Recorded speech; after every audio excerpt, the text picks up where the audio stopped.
Mic test, mic test. Let me know if we're sounding good.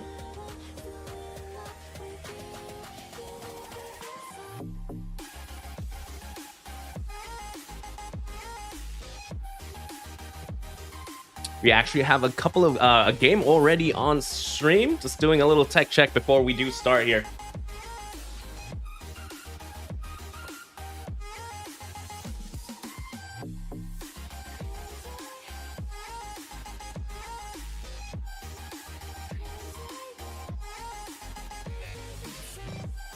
Sounds good. Thank you so much. All right, all right.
All right, let's get started. How's it going, everyone? Welcome to the late night event. My name is PrimeTimeWizardTv or Wancho, and I'm very, very excited to be here again. The late night events are the events that lead up to the late night invitational, where you get a chance to win a trip and hotel to Japan. Very, very excited here. People, over 270 players from tonight's late night event number 72 to be exact. Top 8 is happening right now, and you know what? What better time than the present to get started? All right, we have Sir Rahmore against Prince Vortex here. Let me just get to that, and here we go. This is still game 1. Didn't miss too much there. It looks like it's Hisuian Gudra against some sort of Arceus box. We see a Alolan Vulpix on the bench with 2 lightning energies, possibly Arceus with flying Pikachu, Art Pika, something we haven't seen in we've seen a little bit of it lately, but again, this was a very, very popular deck in the past. And Hisuian Gudra, everyone should be familiar with this card by now. Just an absolute tank of a Pokemon with the Rolling Iron attack, 200 damage, and then you take 80 less, effectively giving you 350 HP. It is supported by the Lost Box engine here, and when you use Lost Box, you do have access to Cramorant, which with the spit instantly attack. As long as you have 4 cards in Lost Zone, you're doing 110 damage, and you're taking that knockout there on the Pumpkaboo, going down to 5 prizes. All right, let's see how Pokemon Rahmore responds here. Could be very interesting, right? Once the Alolan Vulpix V-Star evolves and gets to attack, that means it can no longer be damaged by Pokemon with abilities. Unfortunately, that's most of the Lost Box decks, right? The Cramorant has an ability, the Hisuian Gudra has an ability. Something that could possibly hit is a Sableye if something like that does come up.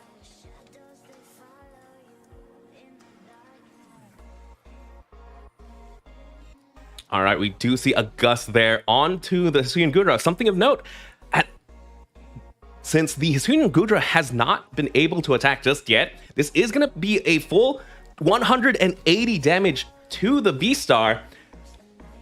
Big damage there. Again, Arceus V-Star, probably one of the most powerful V-Star Pokemon out there. One of the first as well. And we're going to see the Hisuian Gudra should be able to Rolling Iron at this point. But first, why not heal up to full with the Moisture Star ability? The V-Star ability that allows you to just essentially heal up all the damage on the Hisuian Gudra. You thought hitting 350 damage is hard. But how about hitting 350 damage twice at the least? And with the opponent's deck, there's no big one-shot potential, right? Looking at Alolan Vulpix V-Star or Hisuian Gudra, or sorry, Alolan Vulpix V-Star or Arceus V-Star, these aren't big one-shot Pokemon. Hisuian Gudra now playing the Path to the Peak.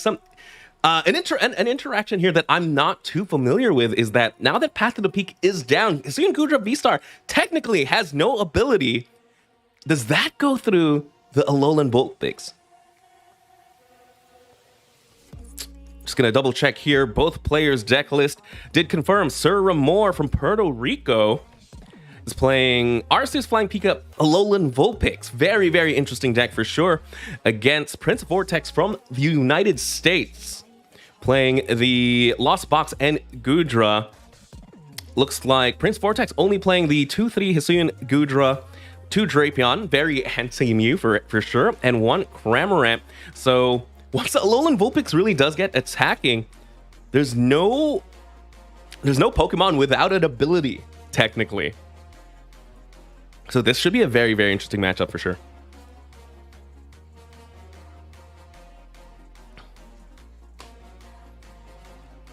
All right, we do see the Flying Pikachu there.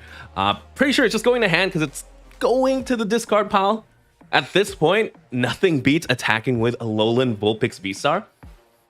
And it's very interesting that a very interesting deck for sure. Again, Snow Mirage, 160 damage. Both Pokemon here technically have very defensive attacks, right? When you attack with Hisuian Gudra V-Star, you mitigate damage. When you attack with Alolan Vulpix V-Star, you're preventing all damage. In this situation, I might have to favor Pokemon Rumor here, just because their defensive ability is a little bit better.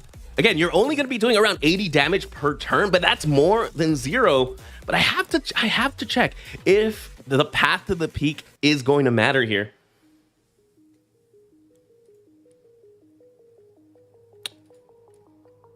Looking at Sir Rahmore's deck, they're also playing 2 Path to the Peak and 1 Collapse Stadium.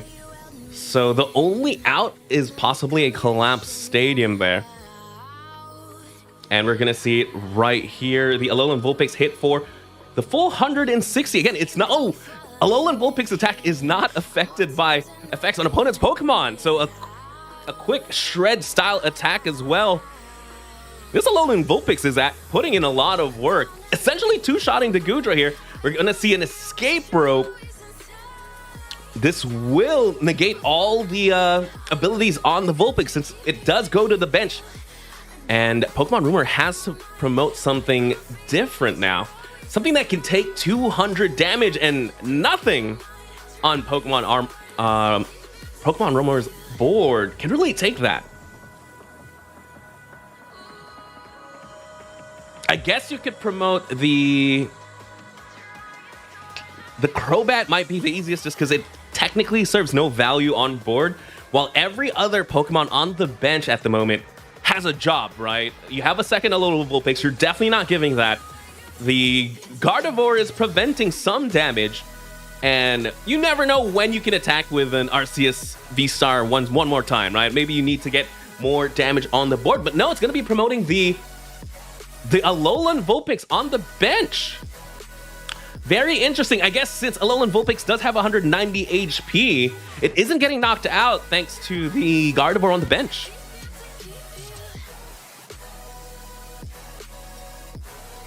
All right.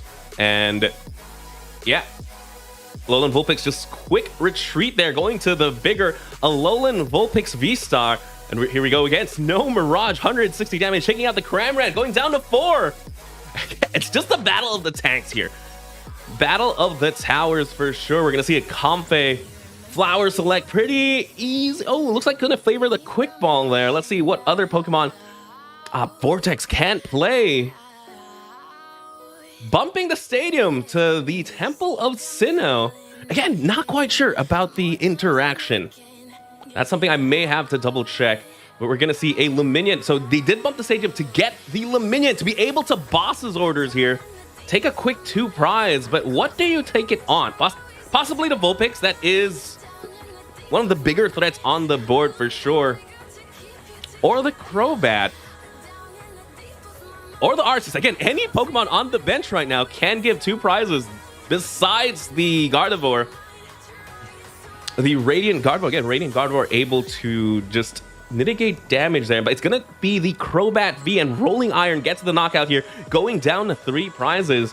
Something we do have to check is, does Vortex play enough Gust to take the last 3 prizes? We've seen 1 boss's orders played at the moment, but looking at their list, they only play 2, so they're only going to be able to do that play 1 more time. We don't see a Palpad, so yeah, definitely just 1 more time there. At some point, you're going to have to deal with the Vulpix.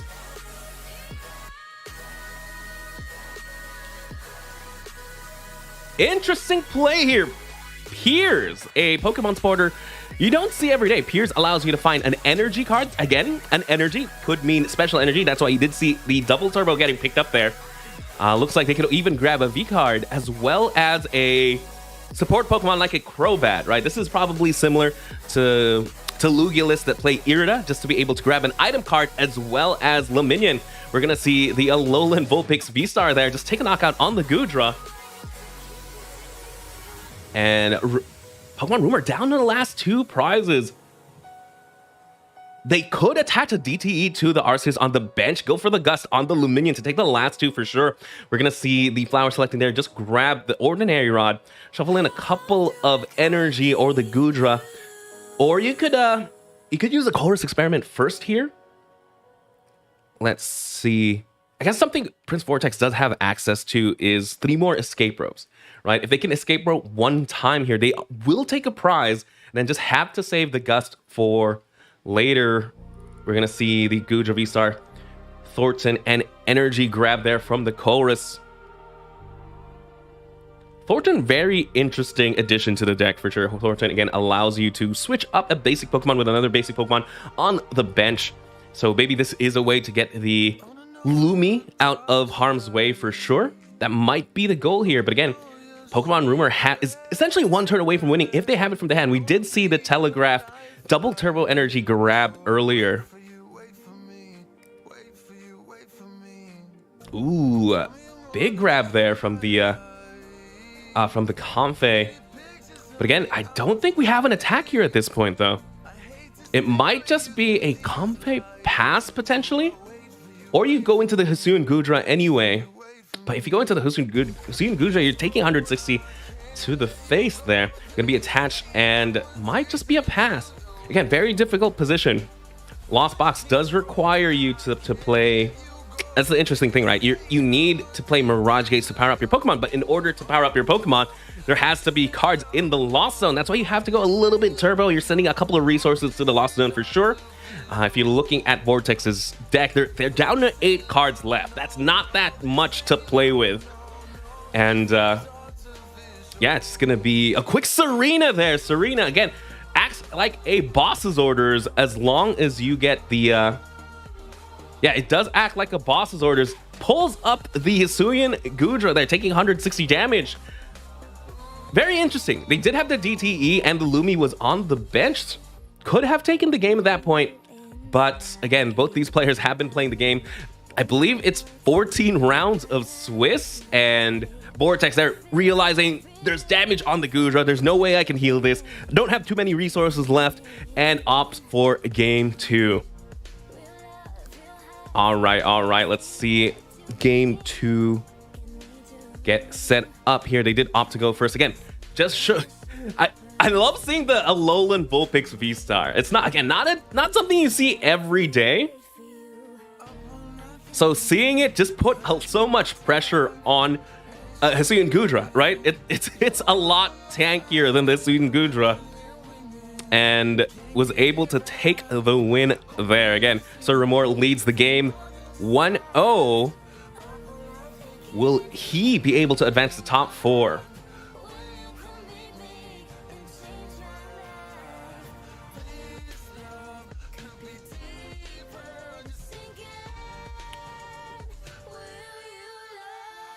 All right, both players still setting up at the moment.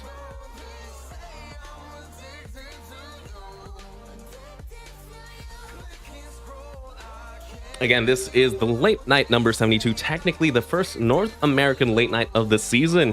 And how surprising would it be for one of the first late night wins of the season to be by Alolan Vulpix V-Star? Just an absolutely great meta call. We do see Pokemon Rahmore does go first there, just gets the attachment before turn. Not much you can ask for. What more can you ask for in an Arceus deck? And we do see Vortex now did start the Hisuian Gudra, not the most optimal starter, but did get the Comfy to the active, did one flower selected, got the scoop up net, goes for another.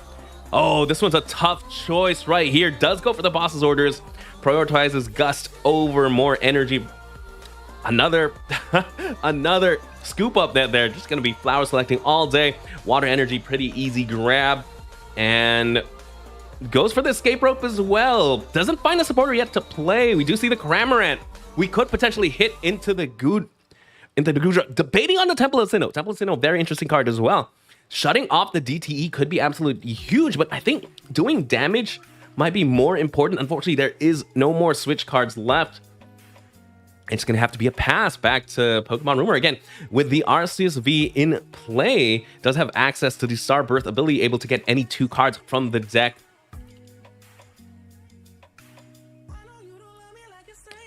And yeah, there we go. We do see the Arceus V-Star. Had me worried there for a second if they didn't quite have it. Now they have access to absolutely anything. Maybe why Vortex opted not to grab the stadium, right? Why grab the stadium if it's going to get bumped anyway? Might as well just get damage. A Pokemon that can do damage on the board. We're going to see the quick ball there. Finding the Alolan Vulpix V. Something that could happen here is if Vortex could find a way to get 7 cards into the Lost Zone, they could potentially gust up the Vulpix, take that knockout before it can be a problem, really. But we're gonna see the Star Birth ability coming into play. If I had to guess, maybe grabbing a Radiant Gardevoir could be big to protect the Vulpix. Path to the Peak, absolutely huge actually. And the boss's orders, putting damage on the Gudra V-Star right off the bat. 180 damage there onto the Hisuian Gudra, and probably identifying, you know what, they're starting a little bit slow. They didn't get the chorus. Maybe the only out they have is a Comfy, but no, top decking into a chorus. Absolutely huge. A couple of Mirage Gate there, and the Path to the Peak. Yeah, that grabs 2 Mirage Gates, and the Path to the Peak could be big, but the Gudra and the active is stuck. Off the chorus, no switch cards were grabbed there, which is very odd for a Lost Box deck. Lost Box do play multiple switch out options, and it's just gonna be a pass. So very big play there by Pokemon Rahmore, just opting to gust up the Gudra V to putting in damage. Now essentially free 2 prizes before anything can really happen. Pokemon Rahmore now opting to play the Marnie. Now that, you know, maybe they had it earlier in the hand, but opted, you know what, they're starting a little slow, let's not play it just yet. But now after a chorus, they got to see 5 cards in the deck, so why not? Vulpix V-Star now powered up on the bench. Quick ball as well played, now finding the Radiant Gardevoir, and at this point you're all set up, right? Your Arceus is taking a knockout. Vulpix still on the bench, ready to go. Things are looking tough here for Vortex. Again, what a great meta call here by Pokemon Rahmore. To be playing a Shred style Pokemon and protection from special abilities. We're gonna see the switch there onto the flower, onto the Comfy Flower, selecting one more time. That's it. That's the last Temple of Sinnoh, I believe, sent to the Lost Zone. And yeah, it's just gonna be a retreat onto the Cramorant. Does 110 damage. We're here just looking at the Vulpix V-Star real quick. Snow Mirage, 160 damage. I just can't let you go. Lord knows that I've tried to. You said I was the only one. Yes, Snow Mirage, 160 damage. Just damage isn't affected by effects on your opponent's active Pokemon during your opponent's next turn. Prevent all damage done to this Pokemon by attacks that Pokemon from Pokemon that have ability. We're gonna see the the Arceus just take a knockout there on the Cramorant. There is 110 damage now onto the Arceus. Could get knocked out by the Goodra once it comes into play. Big Flower selecting here does get the Chorus. I was a little bit worried there. The hand not looking too great. We do see the Chorus gets the Mirage Gate. Thornton, hate to have to grab a Battle VIP off a Chorus, but wow, there were three. Were there three Battle VIPs in that Chorus? Not the best for sure. Might just have to be a Mirage Gate. Only a Metal Energy left in the deck. There's only one Water Energy in the discard pile. Prizes are looking tough here. And that might be all she wrote here. Again, a little bit couldn't quite put in the pressure before Pokemon Rumor was able to get a couple of prizes. Alolan Vulpix V-Star hasn't even hit the field just yet, but good game to good game to both players. Pokemon Rumor there taking the game and proceeds to top 4 of the late night number 72. Let's head back to the desk.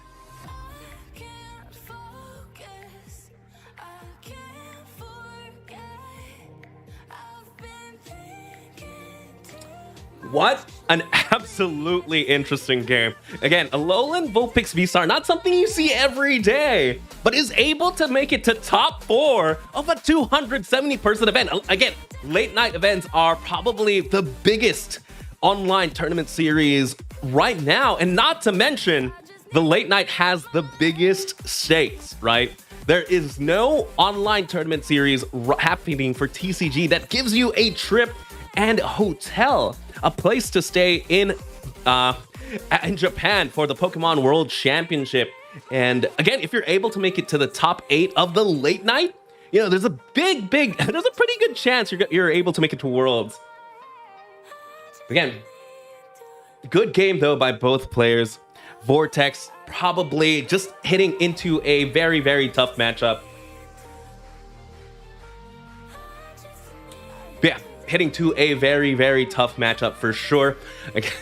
I still don't know the interaction, right? If Path of the Peak is in play, technically Hisuian Goodra has no ability and can hit into the Alolan Vulpix V-Star. Not an interaction I've seen every day, but let's see if it comes up in future matches.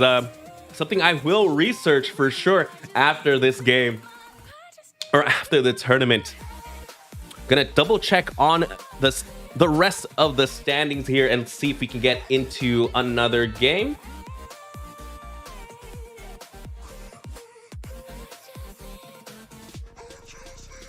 Give me 1 second.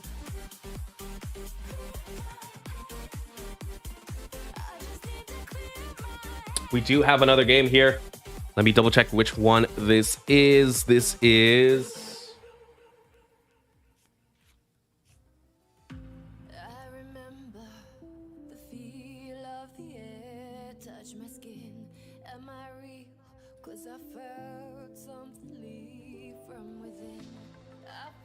We have Dalton Cross or Vovuvu against Scrubbed Out. This is game 3. Let's go ahead and hop into this one.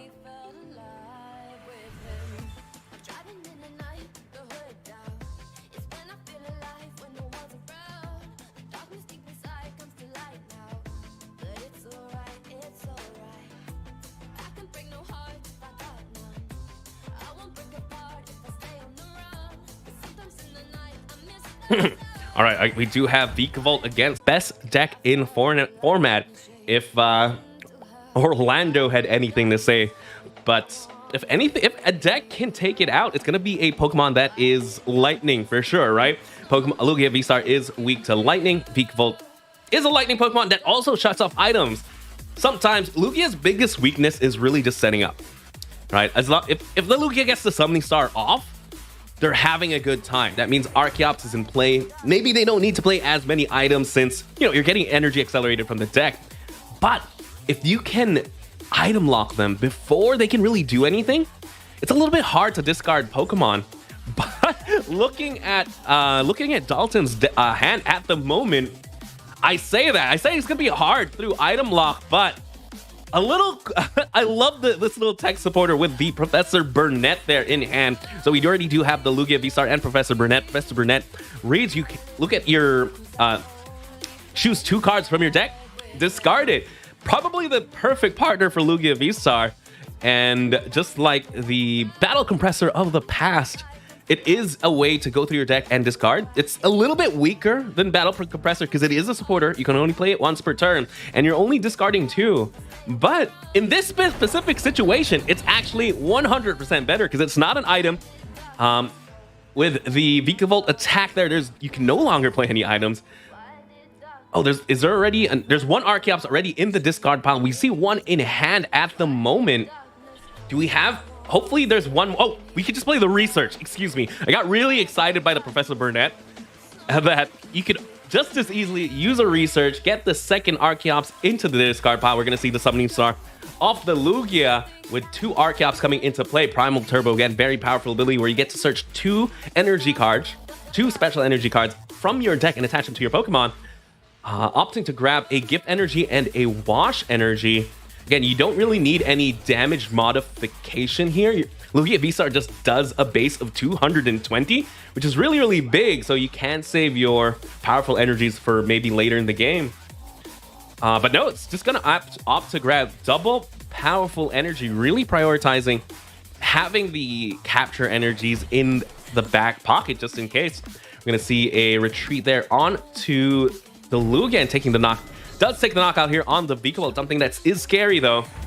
There's no Dunsparce in play. I do have to double check if Darren does play Dunsparce, just because a lot of Lugia decks are opting without it now. Probably just prioritizing Manaphy. And yes, that is the case. No Dunsparce here for Dalton. So if Scrubbed Out can get there, Raikou powered up. That is going to take a knockout on the Lugia V-Star. That is definitely a way back into this. I'm sure Dalton was hoping that, you know what, maybe this is going to slow them down with the Vikavolt attack. 100 damage onto the Luminion as well. Not too bad, but again, sometimes it doesn't take that much. Oh, Sky Seal Stone attached onto the Raikou V there. Sky Seal Stone, if you guys don't know what it does, it essentially gives your Pokemon V a V-Star power. And if you use it and you take a knockout on a V, you're taking an extra prize. So this Raikou, if it takes a knockout on this Lugia, is going to be taking 3 prizes, just like it knocked out a Pokemon VMAX. This would be absolutely huge here for Dalton. Do they have to switch? There's the air balloon for the Mew. And boy, I'm sure Dalton is wishing they were playing the Manaphy at the, the Dunsparce at the moment. And we do see the Star Order fleet-footed as well, just to draw that extra card there.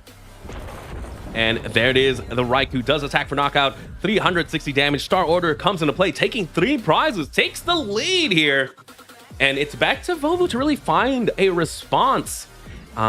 Should be an easy response though, with now that they do have access to items from the deck. They're just going to go ahead and use this Evolution Incense real quick. Looking through the deck, they do have access to the Amazing Rare Eviltal. Amazing Rare Eviltal can essentially take a knockout on absolutely anything. On a 1 prizer is pretty big. And they can follow that up with the Radiant Charizard, right? Something they might want to do here is just use all the items. Like, get those Pokemon out into play. Looks like they're opting for the Snorlax. This Snorlax with the Thumping Snore attack. Is this enough to take a knockout on the Raikou V? With the Choice Belt should be, right? This is a big Pokemon. We're going to see another Quick Ball come into play here. Opting to discard the Bird Keeper, very interesting. And let's see who they decide to grab. Radiant Charizard again, very, very tempting. Great late game attacker. Sometimes you do run out of energies in the deck, especially if you're attacking with the amazing rare Eviltals, you're attacking with Lugias. It's great to have this Radiant Charizard that doesn't take too much, right? You don't even need to use the Arc-Up. Sometimes you just need to attach to it. And they are just going to set it up there. Something they could do as well is just attack with the Luminion, right? But yeah, I believe they should be able to take the knockout here with the Thumping Snore Snorlax. Yeah, Thumping Snore Snorlax does 180 damage with the Choice Belt. Now I was thinking if they still had access to the double turbo, but they do have the Choice Belt, which should be just enough there to take this knockout. Oh, they're going to power up the Radiant Charizard instead. Now, since they're down to 3 prizes, I see it. So the opponent is down to 3 prizes. So the Excited Heart ability of the Charizard does come into play. It does take 3 energy less. Typically, you want to attack with just 1, but sometimes you find yourselves in this scenario where you do have to power up. Very interesting play here. Maybe opting to not have to. I guess either way, you need to retreat, right? Once you attack with Combustion Blast here on the Charizard, it does take 2 prizes, absolutely huge, but you can't attack the next turn. It's a lot easier to retreat for sure. The Snorlax with the Thumping Snore attack, you do go to sleep, and with the Unfazed Fat ability, you have to flip 2 coins. Sometimes it's a little bit harder to retreat. So I do see the line of play here. They probably want to end it with the Snorlax this next turn, since they are down to 2 prizes. It's up to Scrubbed Out here. Let's see how they respond.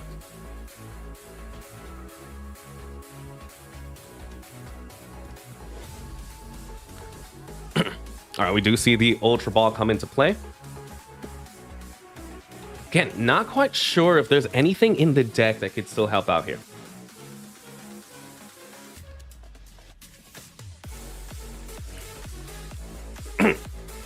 To be able to even attack, they're gonna have to play another Melanie, right? Scrubbed Out has been in this position where he had to play Melanie almost every turn just to get an attack, right? They had to Melanie to the Vikavolt, Melanie into the Raikou, and with the Ditto V on the bench that can turn into any V, they're gonna have to Melanie one more time.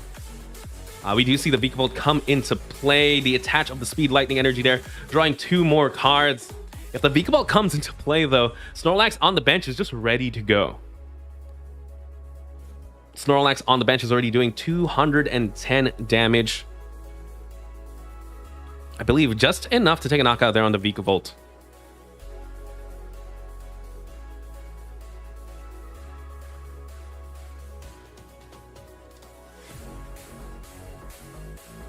Yes, Vikavolt only having 210 HP.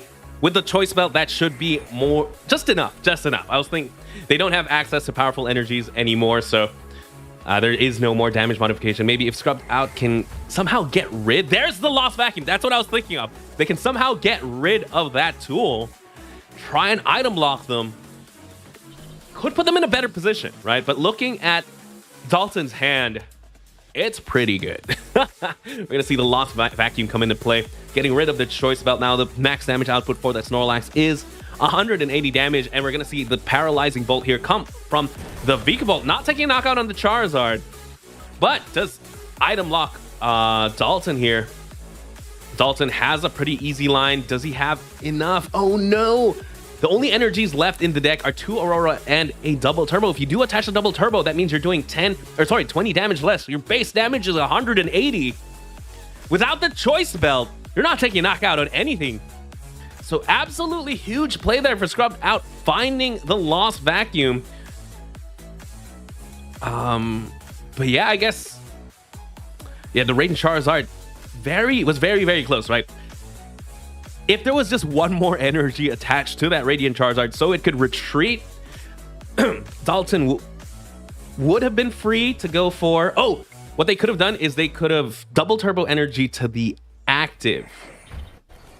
Right? They could have used one Archeops to attach a double turbo to the Radiant Charizard, do the other Archeops to attach 2 energies to the Snorlax and attach to it.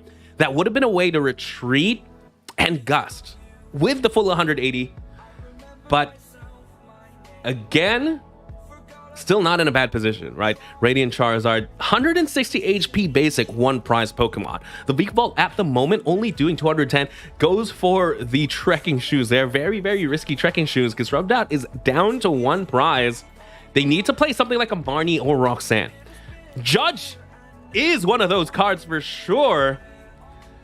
Great equalizer here. Both players now shuffle their hand into the deck, draw only 4 cards. Vikavolt's gonna be able to take this knockout.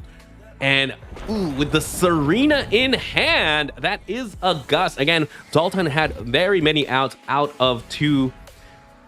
Yeah, he had lots and lots of outs to be able to take this knockout.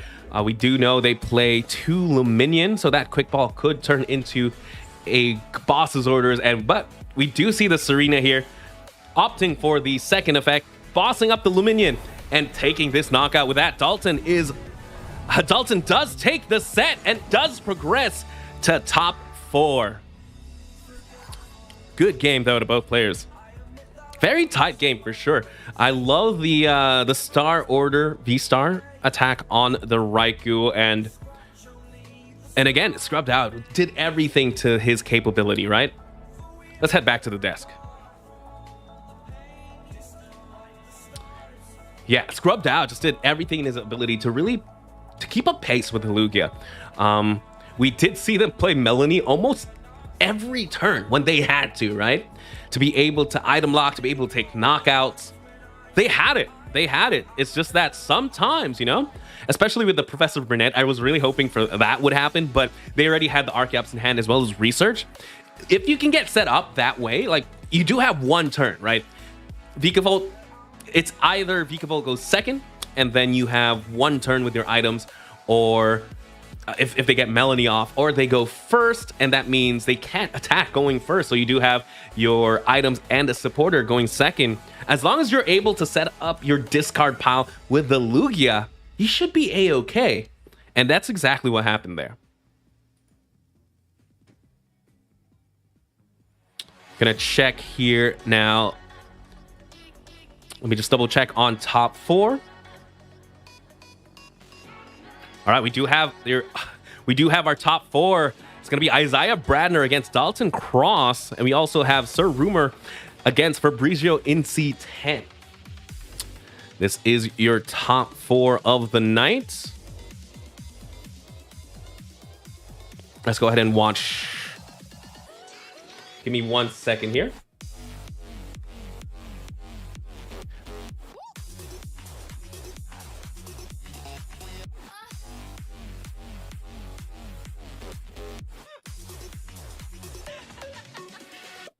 I do believe the other table for top 4 is already going on. Surumur is leading the game 1-0 at the moment. But we're gonna go ahead and stick with Dalton Cross here as he goes against Isaiah Bradner.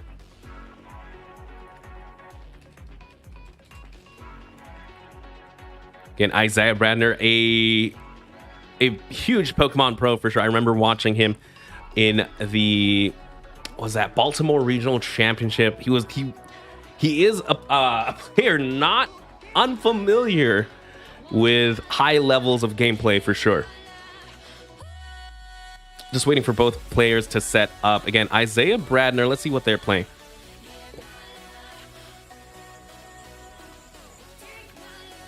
Isaiah Bradner playing Lugia V-Star, so it's going to be a Lugia V-Star mirror. Again, sometimes this is what the top players opt to choose, right?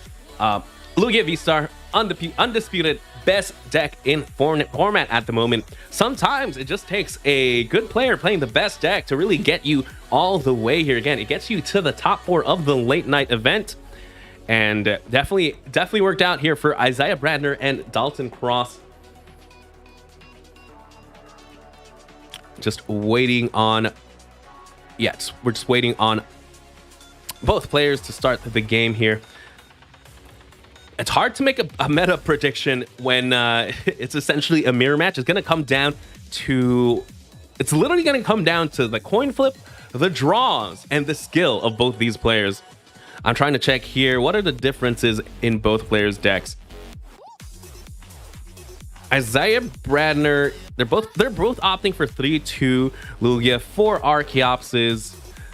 Interesting enough, both players opting for 2 Luminion V. Might be the correct amount of Luminion coming off of this late night. Something Isaiah is playing that Dalton isn't, that might come into play, is that Isaiah does play the Amazing Rare Raikou. Again, Amazing Rare Raikou able to do 120 damage to the active and the bench, but most importantly, it is a lightning Pokemon, and we did see Dalton does not play any Dunsparce, so that could hit for weakness for sure. While Dalton has access to the Snorlax, we did see the Snorlax really put in some pressure in the earlier game. Looks like the game is up. Let's go ahead and check this out.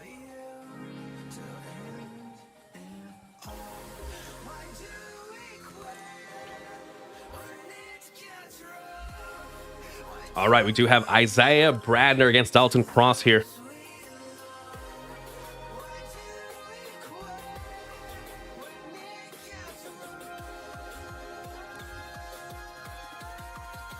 Looks like Dalton is going to be able to go first. It's very, very important. Going first means you're the first person to get a Lugia V into play.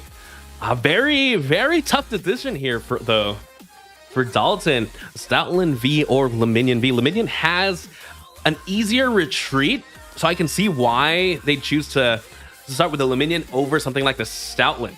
And Luminion, you can attack with the Luminion to go back into the deck anyway. Yeah, I think Stoutland not going to be a Pokemon that is going to matter in this matchup. Typically, you play Stoutland for the Lost Box matchup for sure. We're going to see an Ultra Ball here. Let's see what they're going to opt to discard. If I had to guess, maybe the Boss's Orders and the Stoutland V.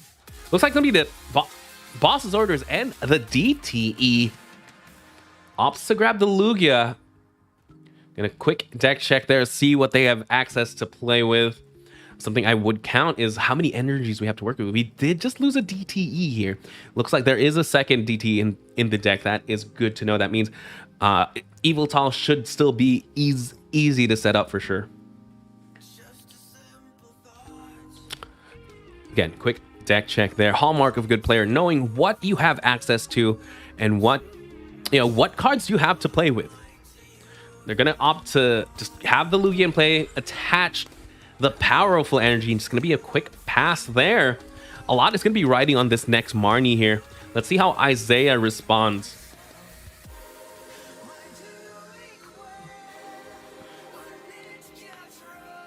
And yeah, Isaiah again does have Lugia V already, but since you're going second, that means you do want to set up 2 Lugia Vs, because there's a big chance that if you're leaving one in the active, it's gonna get knocked out, right? All it takes here is 2 Archeops on the discard pile and 1 Lugia V-Star in hand to start swinging, right?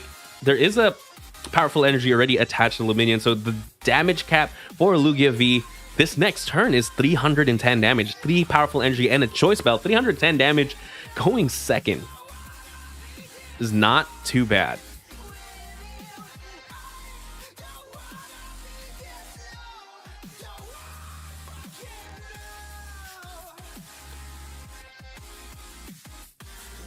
All right, looks like, yeah, Isaiah here opting to Ultra Ball. Discards the Aurora energy. Something of note, yeah, both these players, when I'm playing Lugia for sure, I try and conserve the energy, but maybe both players here realizing exactly what they need to get the game done, right? Maybe they don't need as many Auroras or DTEs to really win this game. And I'm very curious to see what else is in Isaiah's hand for sure. Gonna find themselves an Archeops. Archeops could be seeing a quick ball here just to get a quick Archeops discard as well as a second Lugia V. Again, that's definitely something they're gonna need here. If they can't get, they have to get the second Lugia V. They did play an Ultra Ball. That means they could have gotten it there. But let's see what else they have in their hand. They haven't played a supporter yet either. Something of note. Could play a research here, maybe just rip the hand while discarding the Archeops. They also have access to read the wind. There's the quick ball there. Yes, Lugia V-Star, something I have used quite a bit in the past is, you know, when your hand's a little bit stuck, you can attach the Lugia V-Star. For 1 energy, you can read the wind, discard 1 card from your hand, and discard 1 card from hand to draw 3. We're going to see the capture energy come into play now to be able to find a second Lugia. Looks like when they quick ball, they opted for the Oranguru. I like this play. Something I've also done in the past where, you know, if you're a little bit stuck, oh, big research there. Maybe wanted to conserve an energy. Looks like they had quite a few energies in that hand there. So Guru, great way to just put back an energy in your deck, then attach the capture energy to shuffle it up, right? You don't want to be able to, you don't want to draw into those energies again. So proper sequencing there, where you put something back in the deck, play a way to shuffle with the capture energy, and then the research. We're gonna see another quick ball come into play. Let's see what else they're looking for.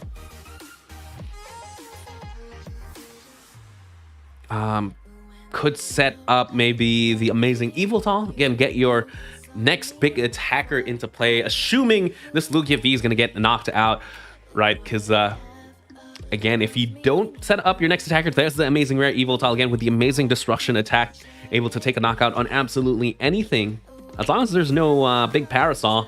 Yeah, love this play here. Set up your next attacker, you know what, and just big read the wind. Let's see what they discard. This looks like it's gonna be a choice belt. But yeah, again, you don't want to have to pay for the retreat cost, especially when you're down a couple of energies already. So might as well just put in your next attacker. We're going to see a Marnie here. This is going to be a big Marnie. This Marnie is going to dictate the rest of the game, but ooh, Dalton's going to miss out on the Lugia V-Star. We do see an Archeops. If that quick ball was an Ultra Ball instead, things would be a lot different. They could quick ball here, find the Guru, off 1 card, potentially could still get the Lugia V-Star. They're going to go ahead and use this capture energy. Getting a second Lugia, I like this, especially if you're potentially going to miss the... Oh, looks like they're opting for the Lumi there. Let's get a Lumi loop. And just a quick pass. Something you'll note as well, you know, when you're playing 2 Luminion, if they're not taking a knockout on Luminion, it's a great attacker, right? Awkward return, 120 damage, shuffle back into the deck. If you have 2 Luminions in play, you can do a quick Luminion loop. Probably great against control for sure. All right, back to Isaiah. They play the Serena here, maybe for the discard effect this time. Again, Serena, a Pokemon supporter with 2 effects. One is a Gust on a Pokemon V. The other is a nice draw option. Discard up to 3 cards and draw until you have 5. Both players here just looking for the Lugia V-Star. First person to get the Lugia V-Star is going to be ahead of the game. Opposite discard the Radiant Charizard. There's the Evolution Incense. Can't find any Evolution Pokemon, and it's going to be that Lugia V-Star. Isaiah Bradner here is going to be the first person to take 2 prizes off the Luminion V there. There's the Summoning Star, Primal Turbo. Name a better combination in today's current standard. And Primal Turbo able to find 2 special energies. Opts for the V-Guard just to make it a little bit tougher to knock out. I like this play. You're forcing the Lugia player to have the choice belt, right? No matter how many powerful energies you attach to a Lugia, if there's a V-Guard in play, you're not taking that knockout without the choice belt. We're gonna see the Primate Wisdom now. Just maybe set up the hand. Something a lot of players do is like they like to use Primate Wisdom, put a supporter back on top of the deck just to make yourself Marnie proof. That's why a lot of decks nowadays are opting for the Judge instead. And with that, Isaiah Bradner does take the knockout, leaves the game 4-6.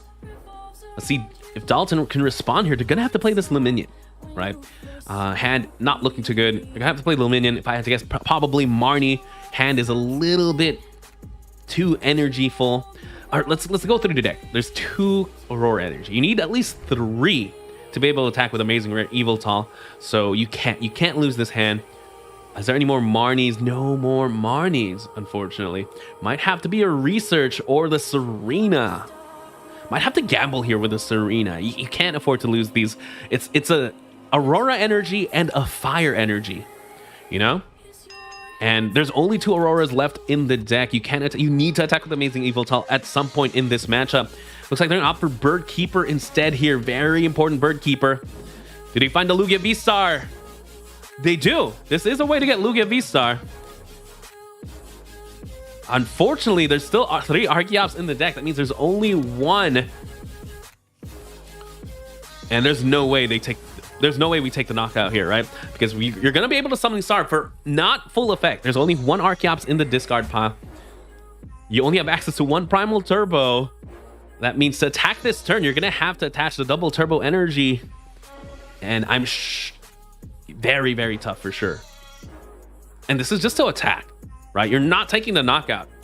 And yeah, it's going to be a quick concede there going into a game 2. Bradner takes the first game. Again, all it came down to was who was able to get the Lugia first. And luckily, Bradner was able to get the Lugia first, as well as take a knockout on a 2-prize Pokemon. Right. Sure, Dalton here opting to go first for sure. Hopefully they set up a little bit better. Looks like it's going to be another Luminion start, unfortunately. Or the Radiant Charizard. Radiant Charizard can attack. It's one of the few decks that can attack with the Radiant Charizard, despite the opponent not taking any prizes. Again, it does take a fire and 4 colorless, but something that is definitely possible. It does take a couple of mulligans there. It looks like it's Isaiah's turn to start with the Luminion.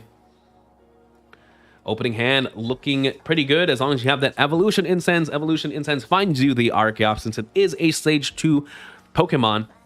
Since it does have to evolve from an unidentified fossil into Archon into Archeops. And yeah, just quick deck search there. See what we have to work with. Looks like might have an Aurora Energy prized. Yeah. Does grab the Archeops there. Quick discard. Gets a Lugia going first. Typically, you're only going to need 1. We have the other Lugia V-Star in hand already. Or sorry, the Lugia V-Star in hand already. So all we're looking for is 1 more Archeops. Let's see if they opt to attach the double turbo. Looks like it is going to the active just to be able to retreat here. And yeah, that might be it. That's not a bad turn 1, right? You get an Archeops into the discard pile. You get the Lugia V. You have a supporter for next turn. The only thing that could have made that better was if we had 2 Archeops in the discard pile. All right, back to Isaiah here. Again, Luminion active is a lot easier to retreat than the Radiant Charizard, but it is the 2-prize. It is a 2-prizer, and that was how, unfortunately, Dalton just lost tempo earlier, right? They were first one to lose 2 prizes. It was also a Luminion that was first knocked out. We're going to see the Ultra Ball come into play here. Did discard a Professor's Research, signaling that they do have another supporter in hand, potentially. Doing a quick deck search there. If I had to guess, maybe just grab a Lugia V, or potentially even an Archeops and then rip a Research. A lot of ways to really get that turn 1 Lugia. But again, going second, you're going to need to play 2. That's just the unwritten rule of the Lugia Mirror, where, you know, like looking at Dalton's hand, they have the capability to really get that boss knockout on their lone Lugia, if it comes to that. Quick Marnie there, equalizing the playing field. Hand is okay, to be honest. They do have another Lugia V-Star. Ultra Ball can find them a Luminion. It's just that the Ultra Ball is going to pay a hefty price there. They do have to discard 2 cards. The other 2 cards in hand are going to be 2 energies. They do find a second Lugia. All right, so they are okay here. Potentially, Dalton can just attack with a Radiant Charizard, right? Radiant Charizard, 250 damage, enough to take a knockout there on the Luminion. All it takes is they already have the Aurora Energy in hand. All they need is a DTE.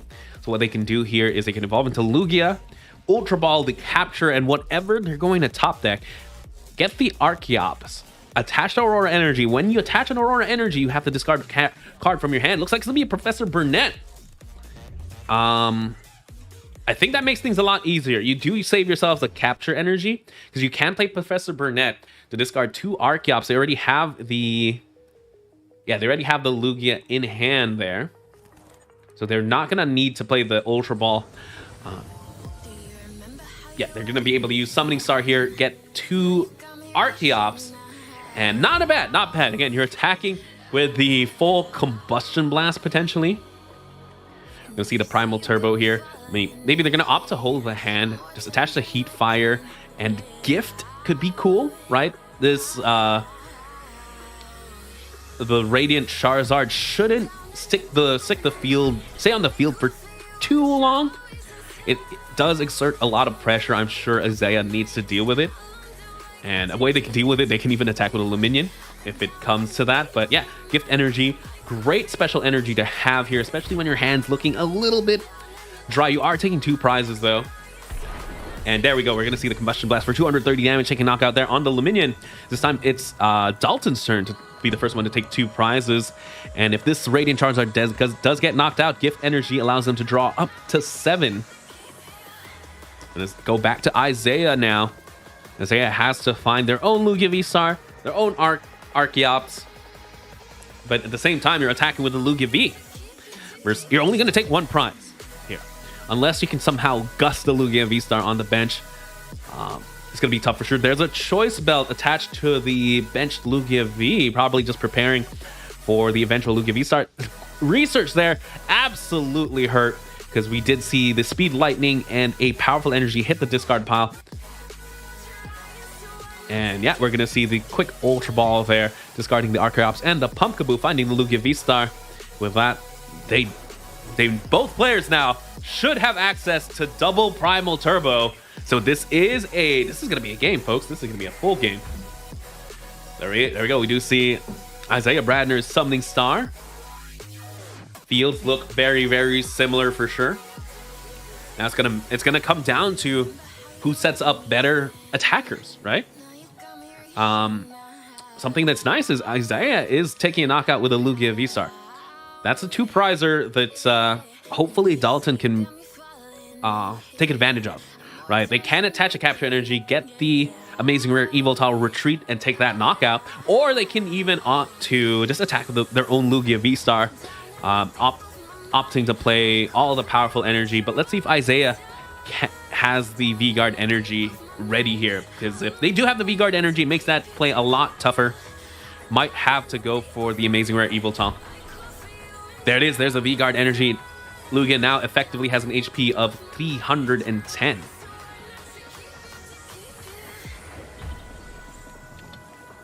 Something I know almost all Lugia decks wish they had is a nice pivot Pokemon.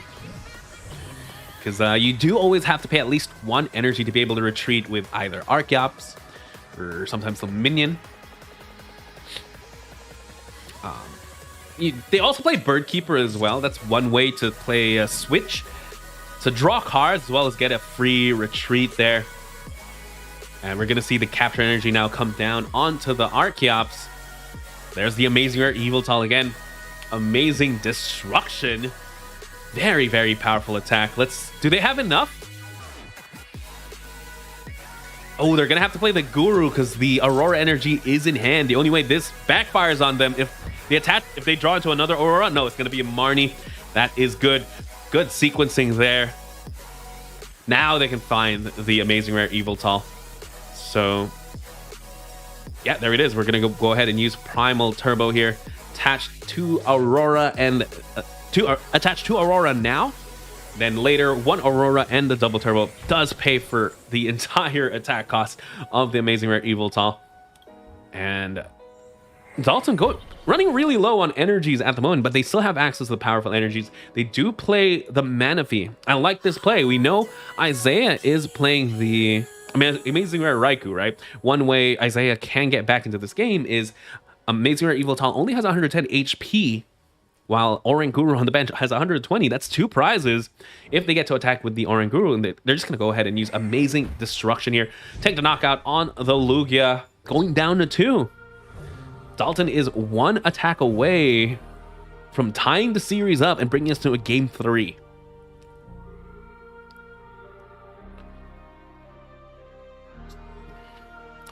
Let's see how Isaiah responds again. They have to take this knockout. They can attack with the Archeops, which is interesting, right? Archeops does have an attack that does 120 damage. We definitely can power it up. It is just 3 colorless energies. And even, in fact, no matter what color the energies are, Lugia can power it up with the Aurora energies.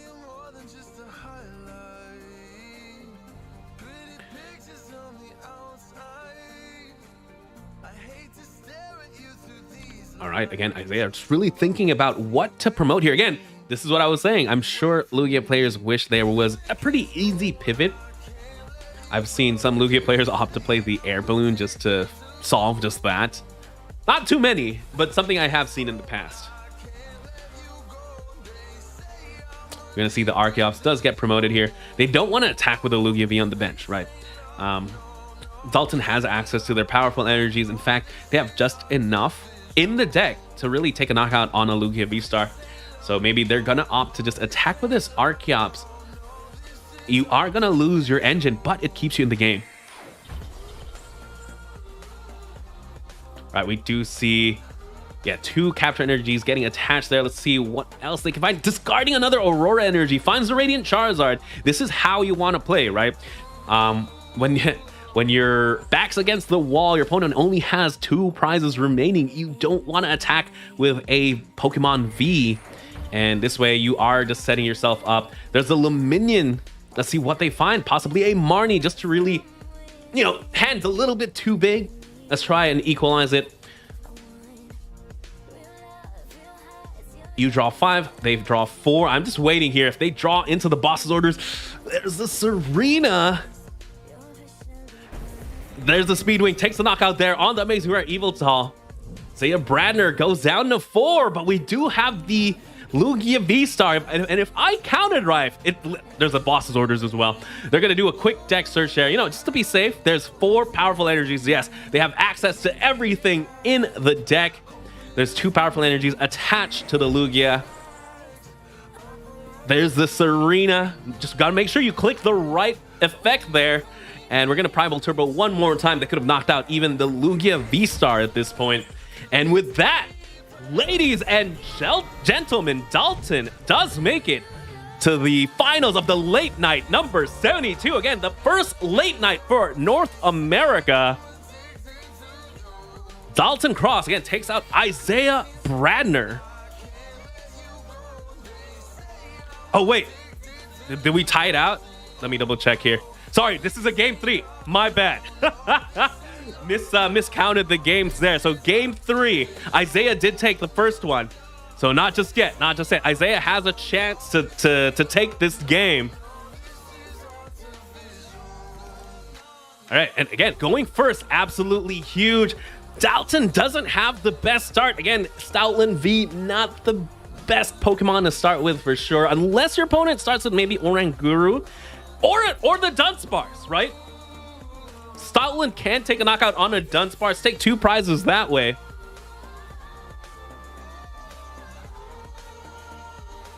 And let's see, again, Isaiah has to be able to find a Lugia. That's the name of the game.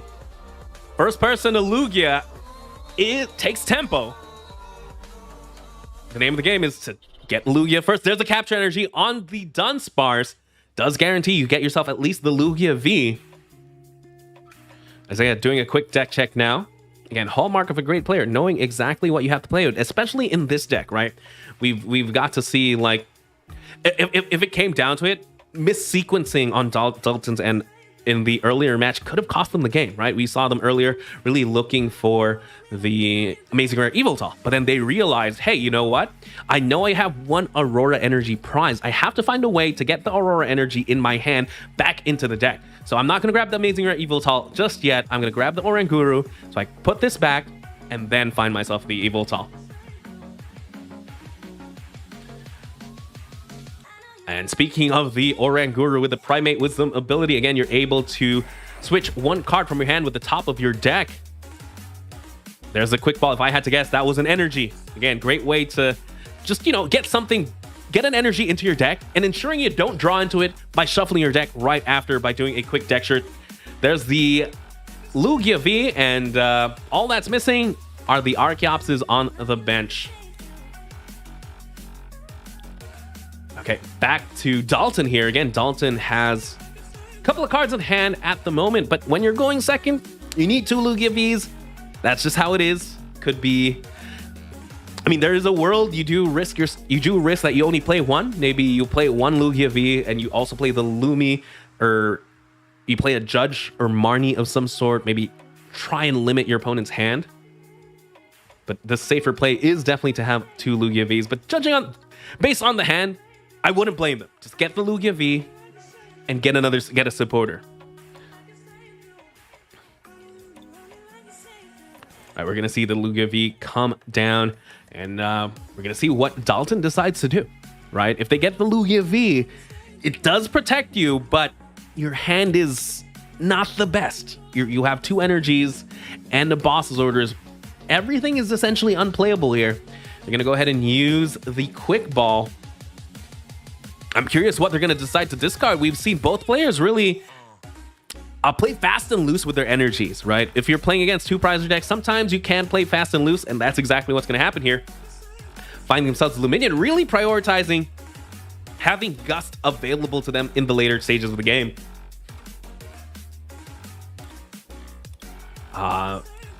Research instead, though, going for the big hand. I was thinking maybe play the Marnie, but yeah, they will. Hand is looking pretty good now. Do have access to a couple of Evolution Incense, finding yourself an Archeops and the Ultra Ball to get the Lugia V-Star. At this point, I think you Ultra Ball the Archeops and the Professor Burnett, right? Evolution Incense still could be pretty big. Could maybe set up 2 Lugia V-Stars for sure. I just can't let you go. Lord knows And let's see. Again, they could opt for the Guru. Hand maybe is a little bit... Okay, looks like they are going to opt for the Luminion instead here. So if Isaiah can set up a Lugia V-Star and a Gust, I don't think they had, right? If they had a way to discard Archeopses, they would have done it on the first turn.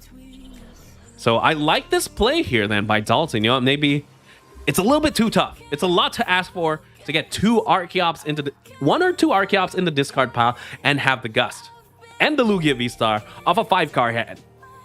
So I like this play. Again, in my mind, sometimes it's a little bit automatic. If I'm playing against Lugia, I want to have 2. But this is a great adjustment here by Dalton, where they just realized, you know what? They didn't play too much. That's why they also didn't play the Marnie earlier, right? But we do see the Luminous Sign here come out now for Isaiah. Let's see what they opt to find. If they play the Gust here, okay, no, it is the research. If they had some way to get the Lugia V-Star and the boss's orders, that would have been absolutely huge. But it's going to be just a quick ball for the Pumpkaboo, and just both players just thinning the deck. I believe Isaiah needs quite a bit here. Still no Archeops yet in the discard pile. Probably why opting for the research, because off of Marnie, getting 3 specific cards, a double Archeops and possibly an Ultra Ball, is pretty hard. But off 5, it's a little easier. Oh, and the Lugia V-Star. So you need 4 cards, 4 specific. Oh no, Ultra Ball does get you the Lugia V-Star. So 3 specific cards off 5. Maybe off 7's a little bit easier. Something scary is you can't leave the Dunsparce in the active, can you? Stoutland could take an easy 2 prize here. Things are getting dicey. Maybe you retreat to the Luminion. Everything can give 2 prizes. Maybe not the Guru. Did we see Dalton discard a powerful energy? We're gonna see the Primate Wisdom there. Just shuffle back in, or put something on top of the deck. Maybe Marnie Proofing.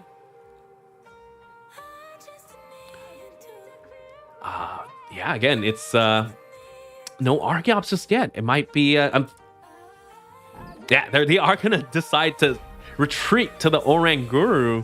So one of those cases where Stoutland definitely is intimidates the Dunsparce to the bench there. Gets the attachment onto the Lugia. It might be Isaiah now who needs to find the second Lugia. But no, it's just going to be a pass. And it's a tall order, too. You know, to knock out a Lugia this next turn, you're going to need... Can they do it? Do they have access to all the powerful? If they have access to every powerful energy, they can attack with a wild tackle, right? That'll be 280. But I'm pretty sure they lost one earlier off a research. So that play isn't available to them. Yeah, there's 2 powerful in the deck. Because 4 powerful energy plus a gust could have essentially won him this game. So interestingly enough, if the attachment earlier was to the Stoutland instead of the Lugia, things would be very, very different. I don't think... yeah, they can Summoning Star here. They do have access to 2 Archeops. They can play this Luminion. Yeah, so what they can do here is they can play the Luminion, still gust possibly the opposing Luminion. Sorry, yeah, they play a Luminion to gust the opposing Luminion, take 2 prizes, Primal Turbo, Gift Energy, Capture Energy, stuff like that. Take a knockout that way. Make yourself safe as well with the Gift Energy to draw back up. Because it's, again, Stoutland, very, very hefty retreat cost. We're going to see, yeah, just that. The Gift Energy and the Capture. Maybe attach... Ooh, deck is running really thin. There's only 5 energies left in the deck to close it out. They're going to opt to... Again, Capture Energy just has so much value, especially trying to get the amazing rare Eviltal. Yeah, so they are going to just opt to attach one and powerful from the hand. Play the Luminion. I have to guess, find themselves a Gusting card. They only have 2 Serenas as well. They did have to discard a Boss's Orders a little bit earlier, and we're going to see, again, the Wild Tackle here for 200 damage. Take a knockout there on the Luminion. And something of note, since they did have to play that powerful energy, that means the Lugia B on the bench can't take a knockout on the opposing Lugia V. But there is also a double turbo energy preventing that. This is still a very, very interesting game. Yes, Dalton is in the lead, right? They are in the lead. They took the first 2 prizes. But now the name of the game is going to be resources. We know there's only 5 energies left in the deck, right? How can you maximize the output of those 5 energies? All right. Amazing Rare Eviltal is a little bit hard to power up since there's a DTE on the Lugia and there's no DTE in the deck. You could attack with the Radiant Charizard late in the game. That does guarantee 250. We're going to see the Luminion V here finding a research. Can Isaiah set up the Archeopses? The Archeopses have to be in hand here. We're going to see the research. I saw 1. There's 1 Archeops at least. They need to find a second one here. Or they could even just work with 1. If they work with 1... Oh, there's the Ultra Ball. Because no matter what, this Stoutland V in the active is going to get knocked out. But something of note, again, the Luminion is now on the bench. Isaiah here is going to take 2 prizes by taking knockout on the Stoutland. But again, activating the Gift Energy. Activating the Gift Energy, allowing Dalton to draw 3 extra cards, plus the 1 for turn. If they can find a Gust, they can try and Gust the Luminion on the bench, set up Amazing Rare Eviltal, and win that way.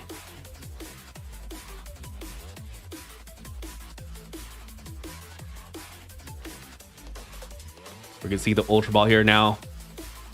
Isaiah finally getting the Archeopses into the discard pile.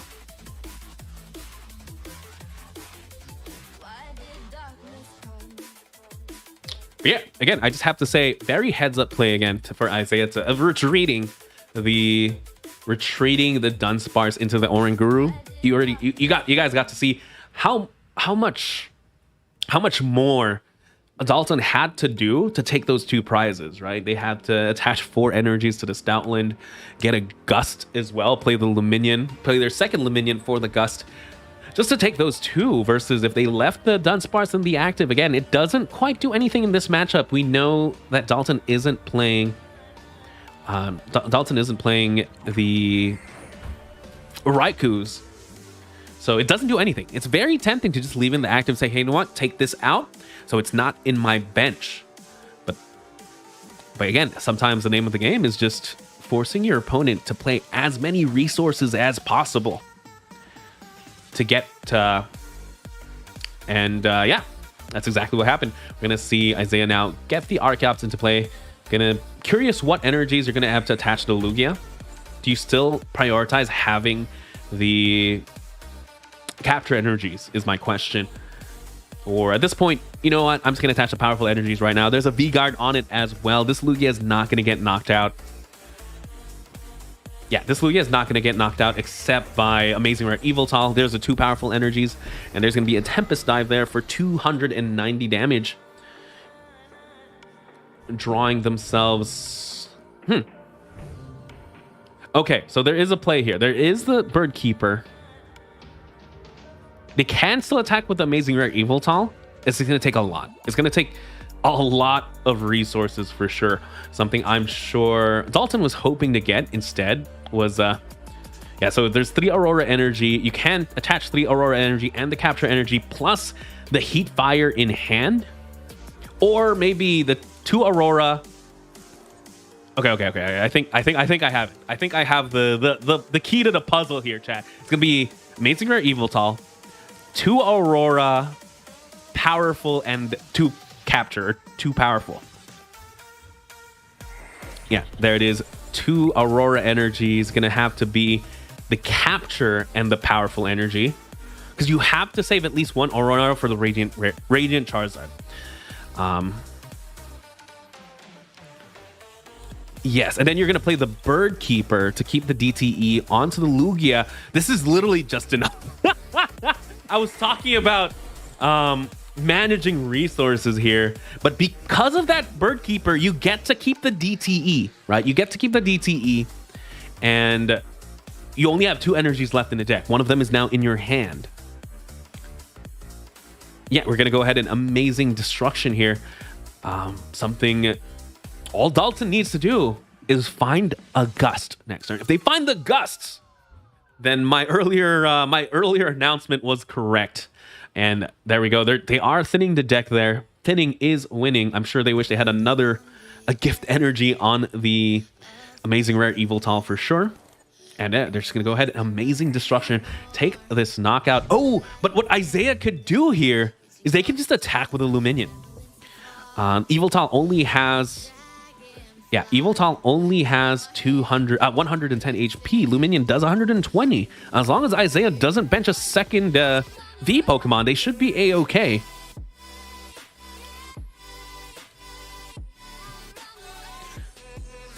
This is going to be interesting. This is going to be an interesting finish for sure. Again, we see Dalton just leading in the prize race, going down to 2. But if Isaiah can get the Luminion out of play, they're essentially a single prize deck. So that means Dalton is 2 attacks from winning the game, while... Well, technically so is Isaiah if he takes this knockout. He has to attack 3 times. He has to take a knockout on the Eviltal, a 2-prizer, and then 1 more. Let's see what they decide to quick ball here. Again, they're going to have to set up their next attacker so that they don't have to play for that Gust. Could find themselves maybe Radiant Charizard, Amazing Rare Eviltal. Raikou could be big. Raikou could be very important.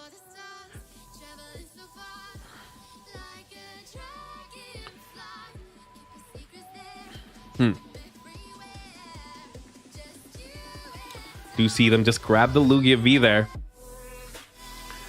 Let's check. I do want to check on the energy situation as well for Isaiah. We know Dalton's running low, but Isaiah should be as well. But something that's nice, again, by attacking with the Luminion, you're saving your energies, right?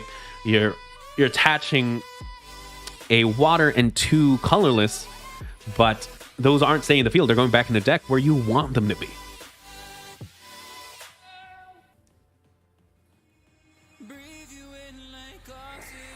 All right, we're going to see 2 Aurora energies attached to that Luminion.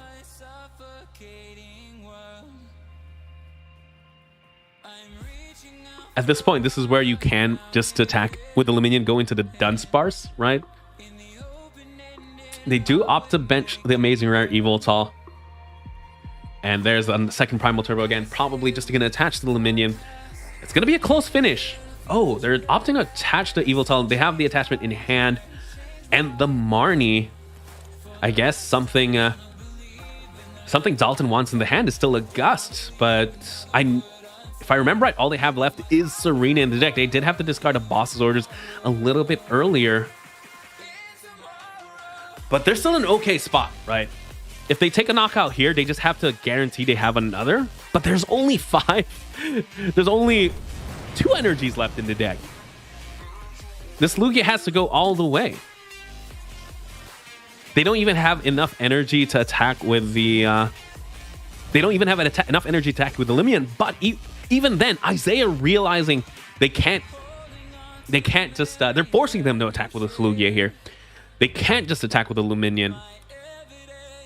There's 2 Aurora, 3 powerful, 1 DT, 1 Heat Fire, 3 capture, and gift. There's a lot of resources now. And to be able to knock out the Archeops, they have to attack with the Lugia. Great play here by Isaiah Bradner. Forcing Dalton a very tough spot. Again, if that Serena was the Boss's Orders instead, they'd be in an okay spot, right? The Lugia should be able to survive the turn here. There's a Radiant Charizard. They can grab the Aurora. They attack with the Radiant Charizard, but they're going to have to spend that DTE. We know there's a DTE left in the prizes. It might just be 50-50 at this point.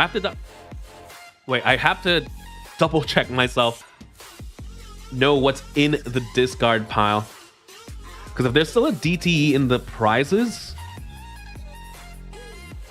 Okay, yeah, they're going to go ahead and Primal Turbo here. Attach the Aurora energy onto the Radiant Charizard, and they have to deal with that.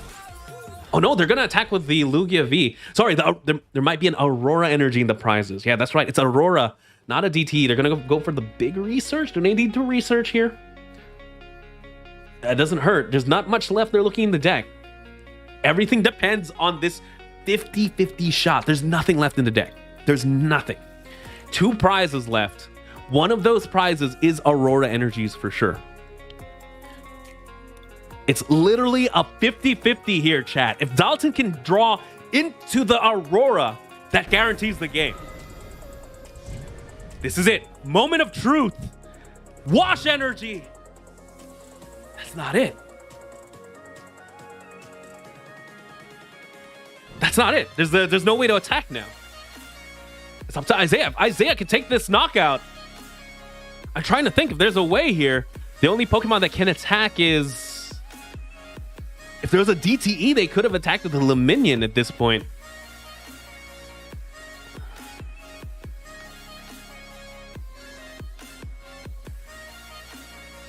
I'm trying to think, chat. I don't think there is an out here now for Dalton. That 50-50.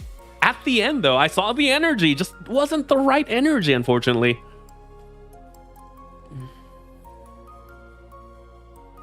Again, and this all comes down to, again, just resources, right? Since Isaiah did fall behind. Isaiah fell behind in the prize race. So he played a different game of Pokemon. And we got to see it, right? He forced Dalton into spending so many resources on the Stoutland to take 2 prizes, and then forced the resources on the Lugia to be able to attack. That's why they attached onto the... That's why they promoted the Archeops, 150 HP. Looks like they're gonna opt for... Can they close it out here? They can't close it out here, can they? There's a Gust. Interesting play. Interesting play. Maybe Isaiah just playing it safe there in case they I'm curious if they. Yeah. This is a play for sure, right? There's no more switch. There's no way to get this Charizard out of the active. So again, resources was the name of the game. Definitely just playing it safe again. But if Dalton just drew into the Aurora, things would be different. But folks, ladies and gentlemen, I have to correct myself. It's Isaiah Bradner who gets to the finals of the late night number 72, getting them that much closer to a paid trip to Japan, all expense paid. That was a very close game. Again, we got to see an absolute masterclass of Lugia V-Stars. Let's go ahead and hang out in the booth while I find ourselves the next game. But yeah, I hope, ladies and gentlemen, hopefully you guys were taking notes on how to play that mirror, because I learned something for sure. Dalton, again, was ahead of the prize race, but just absolutely masterfully played by Isaiah Bradner, identifying their win condition. And identifying their win condition and going for it, right? They're behind. I'm gonna have to switch it up. I can't just be the Lugia that take knockouts and prize race my opponent, right? I'm not gonna win that way. He identified that and switched it up. And that's exactly what happened. He forced his opponent to play as many resources as possible to take those prizes. And at the end, it was the long con. Again, it was the long game, excuse me. Isaiah has been playing that game since the beginning. Like, he identified that's what he had to do. Retreating the Dunsparce, forcing the energy energy attachments onto the Stoutland, promoting the Archeopses. It's from turn 1 he was playing absolutely optimally, and it definitely pays off by getting him to the finals. And looks like his opponent's going to be Sir Rumor, the Alolan Vulpix V-Star player we saw earlier on stream. And really hope we get a stream here.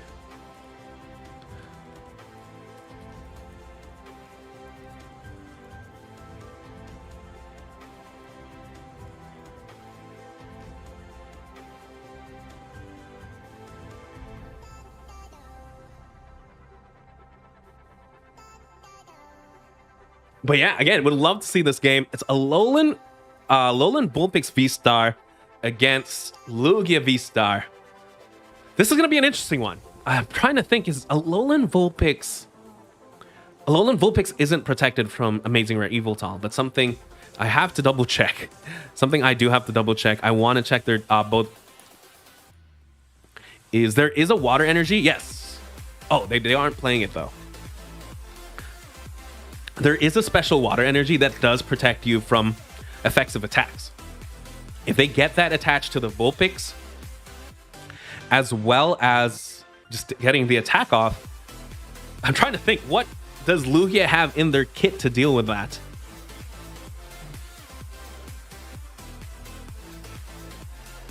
All right, ladies and gentlemen, just have to ask, who do you think is going to win? Is it going to be Isaiah Bradner with the tried and true Lugia V-Star? Is it going to be, or is it going to be Sir Rumor with the very, very interesting Lugia Vulpix V-Star deck? Either way, both these players, they have to play 14 rounds of Swiss plus this top 8. It is a very, very late night for sure, and we do have a stream here. Let's go ahead and jump into that.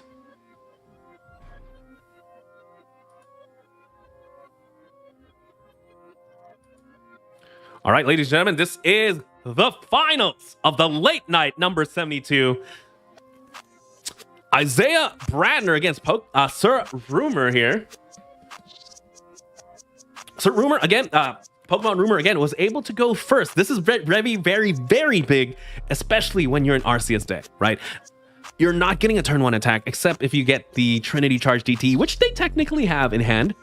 But ideally, you want to go first, get your evolution first, be able to starburst, be able to attack first, because if there's something Lugia can do is really get those knockouts. Like, all they have here is an attach for turn and a pass. Typically, I'd say there's not much else you need, but looking at their hand, they need at least one more card here. They need to find themselves an Arceus V-Star, and they should be off to the races. Now let's see if Isaiah can respond here.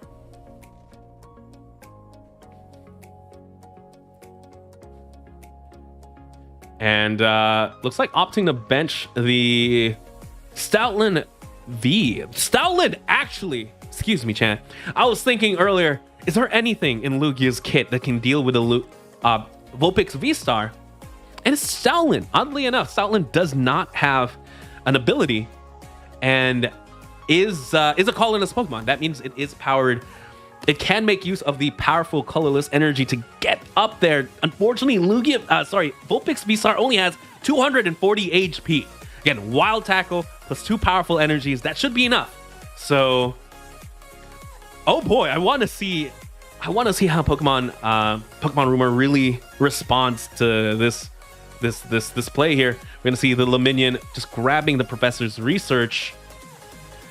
Let's see how many Archeopses are in hand. There's one at least. I don't think the Lugia is in any danger of getting knocked out here, so they don't really need to find themselves a second Lugia. We're gonna see a big research there, dumping a Speed Lightning and a double Turbo Energy. Quite a few energies there.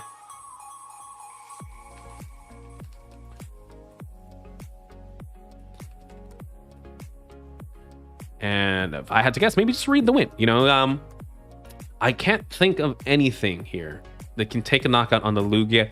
In fact, if they bench one more Pokemon V, that means Vulpix V can technically take a knockout. We're going to see the read the wind there, discarding the Lugia V. And back to a Rumor here to respond. We do see the Gardevoir come into play, but not much else there. Again, all they needed here was an Ultra Ball, an Evolution Incense, or the Arceus V-Star themselves to really get going, but looks like they're gonna have to miss it. It's gonna be a Trinity Charge onto the Vulpix.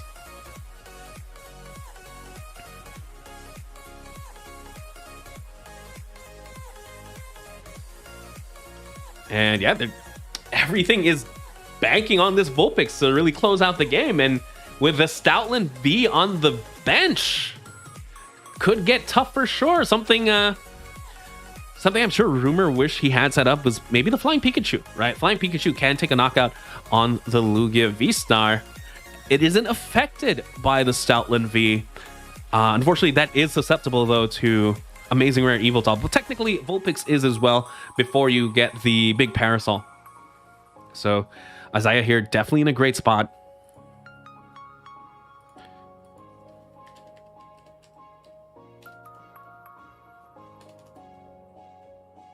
There's the Lugia V-Star. Do they have the 2 Archeops in the discard pile already is the next question. There's the Summoning Star coming into play. They do have 2, right? I'm not sure if I miscounted.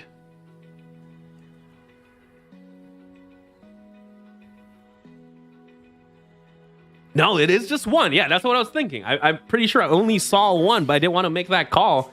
But, you know, Isaiah realizing, you know what, I just have to put in the pressure right now. Take this knockout. 1 is just going to be enough here. And they are going to take a knockout on the Arceus V. Attaching the V-Guard energy onto the Stoutland as well. Realizing, you know what, it's pretty important to protect this guy. And I might have to, you know, since I only have one Arceus, one Archeops to work with, I'm gonna have to support it by attaching a little bit early. We do see the Piers here now. I'm sure Rumor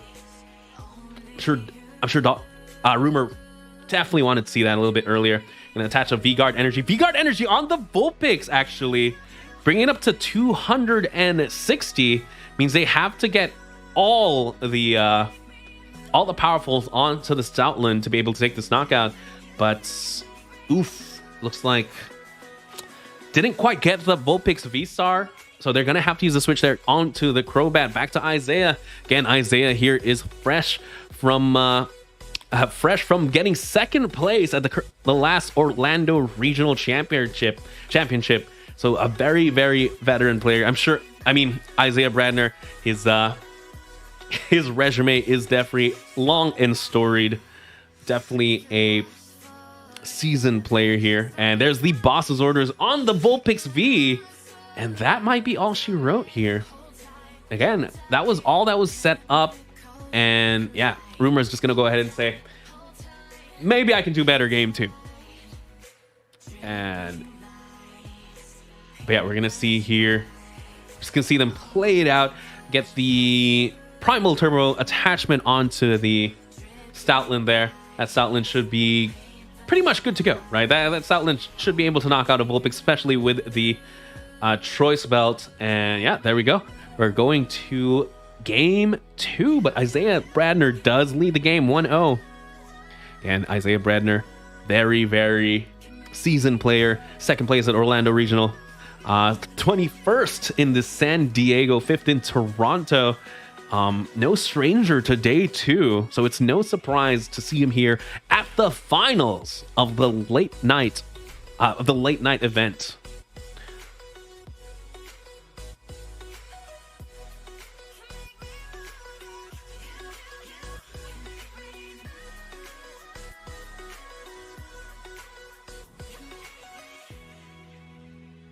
All right,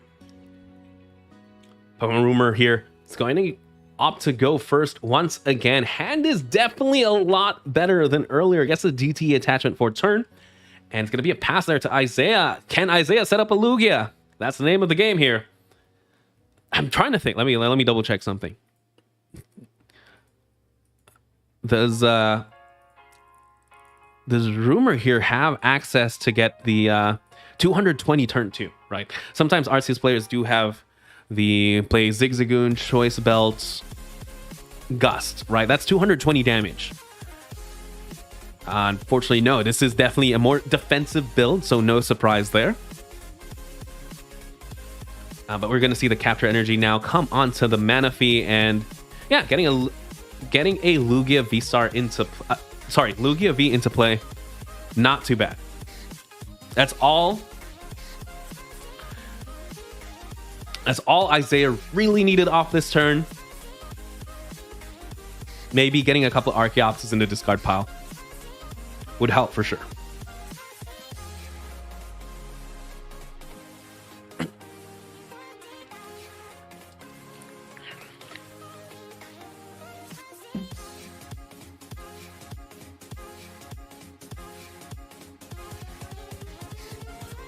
All right, we're going to see the Lugia V come into play. I want to see what else. There's the Evolution Incense. Maybe, of course, grabbing the Archeops to see if they have ways to discard it. Isaiah going second here does have access to their supporter. Could play something like a Research here. Or maybe even Serena just to get that discard off. But we'll have to see. There's the big Professor's Research. Question is, how many resources do we have to lose? Looks like I did see an Aurora Energy there go into the discard pile. Yes, one Aurora Energy. Not too bad there. Gets the Oranguru with the Primate Wisdom ability. Again, this Guru definitely has shown its worth in Isaiah's deck when it had to protect the Dunsparce earlier in an earlier stream, an earlier match there. But also just being able to provide the support with the Primate Wisdom ability, getting energies back into the deck is absolutely huge. We're going to see the Evolution Incense come down, grab the Arceus V-Star, quick deck check there, and they should be able to attack here, take the first prize of the game, hit them with the Marnie as well, limit their hand, and oh, that's actually pretty big. One way to definitely swing this matchup is to try and get that turn 1 Path of the Peak, which we are going to find here. And again, Rahmore has access to the Starbirth ability, one of the most powerful Pokemon V-Star powers ever printed, and one of the first as well. Is able to find two cards from your deck. right? They're opting to play this Crobat first. Draw 3 more. Does find the Vulpix. Big question is, which one do you set up? Do you set up Flying Pikachu? Do you set up Vulpix here? They are going to play this Ultra Ball as well, discarding the Vulpix. Maybe just going fully with the Flying Pikachu. Because again, Flying Pikachu does take knockouts on Lugia. And then with the Air Balloon, you are protected from Amazing Rare Evoltals. And yes, we're going to see... The Starbirth hasn't been played yet. But no, they're opting to just play the Path of the Peak without having to use the Starbirth. Maybe save it for some later use. Something I would have loved to see is maybe grab the big Parasol a little bit earlier with the Starbirth. But again, Lugia players are playing very, very heavy Lost Vacuum, so maybe getting it early isn't the best. But definitely a better position here for Rumor compared to last game. Again, Isaiah Bradner leads the series 1-0. Isaiah is 1 game away for being the first North American late night champion of the season. And again, that much closer to winning, to getting the invite to the late night invitational event. Whoever wins here, I'm sure both players will get quite a sizable amount of points for that invitational. We do see the Pumpkaboo come down, as well as the Luminion. So something I'm sure Isaiah is happy to see there. Gets the attachment onto the Archeops. Big research here. Needs to find the Lugia V-Star. If they don't find it, they're definitely in a bad spot. There's 3 Archeops now in the discard pile. There's the Lugia V-Star. And again, we talked about one of the most powerful V-Star powers, and one of the first V-Star powers in Arceus V-Star's Starbirth. But, you know, Lugia V-Star does match it as well. Definitely a powerful V-Star power there, and one of the newer ones. And we're going to see a Primal Turbo get the 3rd powerful energy attached to the Lugia V-Star. That should be just enough there to take a knockout on the Arceus V. Something I'm sure Rumor maybe needed this turn is the Gardevoir, the Radiant Gardevoir that does prevent 20 damage, maybe force Isaiah to overextend on the powerful energies. But yeah, again, Flying Pikachu, great attacker in this matchup. But by losing this Arceus V and having Arceus V and Crobat in the bench, Isaiah can definitely play around the big Pikachu. And also, without the big Parasol, definitely susceptible to Amazing Rare Evoltal. They need to find the Parasol right now, like right here, right now, or else they're in trouble. They do have an attachment there to the Lugia V. Big Serena here, discarding the Piers. No Parasol, unfortunately. But they do have the DT. Oh, they can Ultra Ball here. They have a second Arceus. That Arceus V has been in play for a turn. So they are going to have access to the Starbirth ability. Again, coming in clutch. He did opt to save the V-Star power earlier in the match. And definitely playing dividends here. Probably needing to find depth, big Parasol. Very big grab there.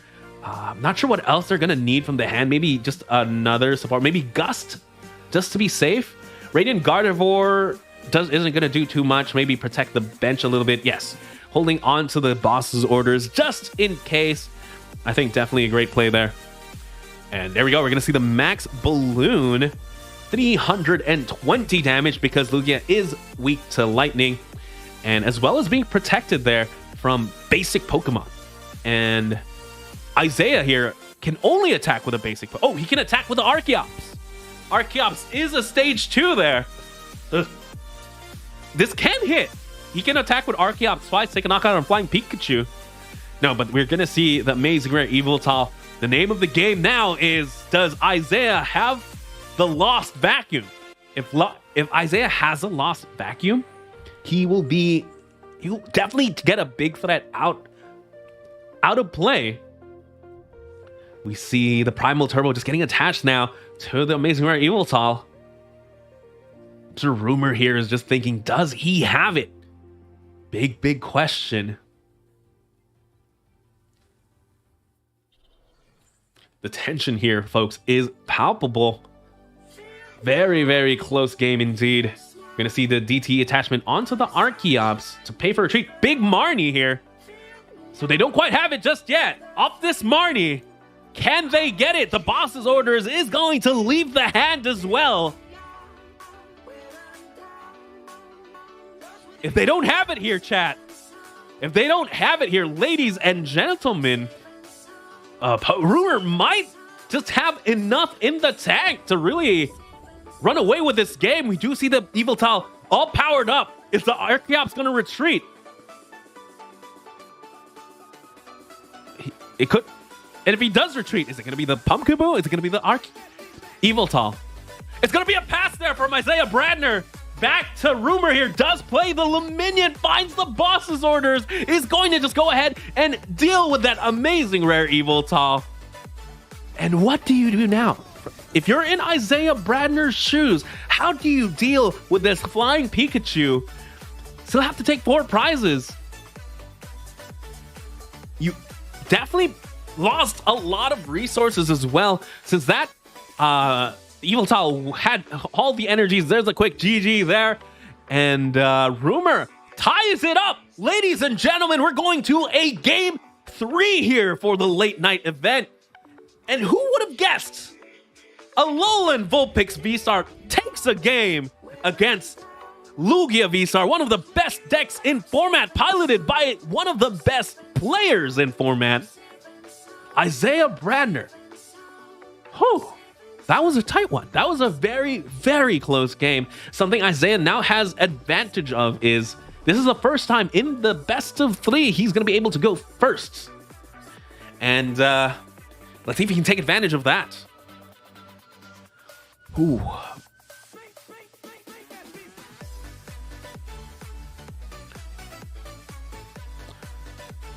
All right, both players shuffle up. Opening Rumor here, opening up with the Pumpkaboo. Not too bad. I 100% believe that Isaiah should have access to, should be able to set up their Lugia V-Star going second, unless a Rumor here gets the turn 1 path, right? Something that can definitely swing the game is in the Lugia matchup. Sometimes just getting the turn 1 path, pair it with a Marnie, sometimes that's just enough to swing it. By playing Path of the Peak, you're forcing your opponent to have the Pumpkaboo, right? And then you're hitting them with a Marnie or a Judge, giving them only 5 cards to work with. And typically early in the game, Lugia's decks aren't that consistent, right? They have a lot of brick cards that could show up, right? Typically, you don't want to draw into your energies. You don't want to draw, or you also might draw into like some Archeopses that you don't need anymore. There's a lot of things that could still go wrong for the Lugia deck, and by limiting your opponent's choices, by forcing them to have the Pumpkaboo, the Lugia, the way to get the Archeops into the discard pile, sometimes you can slow them just enough so that you can set up.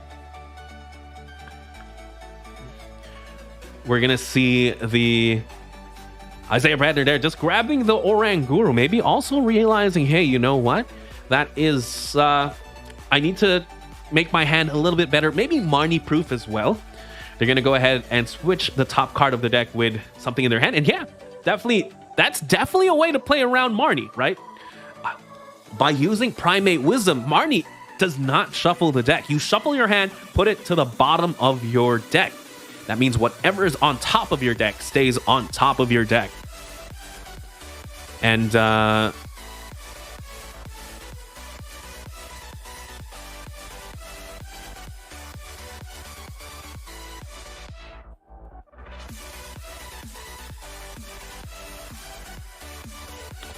all right, let's see here what they can do. They do attach the V-Guard energy there onto the RSV. That RSV now has effectively 250 HP. A lot bigger, but something Lugia V-Star definitely can still hit. All right. Yeah, we're just gonna hit them with gonna opt to play the Luminion instead, potentially. Maybe did Isaiah not play a supporter the last hand? That could be the case. Maybe identifying, maybe he's stuck here. Does have access to the Arceus V-Star on the next turn. Let's see what else they're gonna opt to set up. Did they go for the Alolan Vulpix? There's one B-Guard and there's one powerful already attached to the Lugia, right? No, it looks like they're going with the tried and true Pikachu VMAX. This is what brought Rumor into the this is what essentially Rumor used to win game 2. Maybe they can recreate that magic here.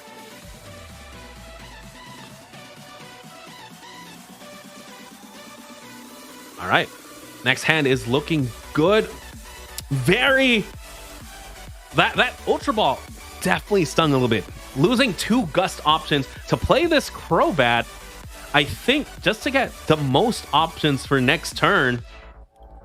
Really, I think they're really digging for that turn 1 path. The only reason why you would opt to lose 2 Gust options is if you're digging for something important.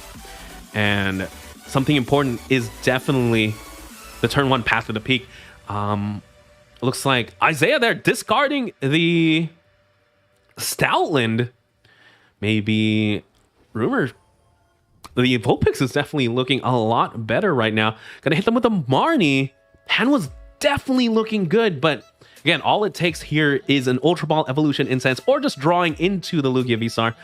And they do have it here. Next question is, does Isaiah go for the Guru here? Do they have the second Archeops? And if they don't, do they just go for the Summoning Star anyway? We've seen Isaiah really play around only having one. At this point, I think maybe you do, but it makes that no, I don't think you do. Excuse me. I don't think you go for the Lugia V. If you only play one Archeops, it's too risky to have only one in play and play against an Arceus V-Star that has access to Gust, right? To be able to get the... Yeah, there we go. This makes sense to me. Opting to, wait one more turn. They can't really knock me out. It's very, very tempting sometimes to take that one prize, right? Be in the lead when it comes to prizes. But by having only one Archeops in play, that leaves you susceptible to a Gust. And you're up against Arceus V-Star that have access to everything they want in the deck. Most likely, they will have access to that Gust. And yeah, they will have access to that Gust and your own lone Archeops. That means you're attaching for turn to deal with a flying Pikachu. We're gonna see the retreat here onto the Arceus V. Plays the path of the peak as well. Now Isaiah needs a Vulpix. Sorry, not a Vulpix. He needs a Pumpkaboo and a way to get an Archeops into the discard pile. Next turn, this Lugia is going down. Doesn't matter if it's going to get knocked out by the Pikachu or the Arceus. It's going down. Isaiah needs to find maybe a second Lugia or a way out of this position. Hasn't played a supporter just yet. Very, very tough spot here. There's a Marnie. This Marnie has to net an Archeops. Net an Archeops. Archeops and a way to discard it.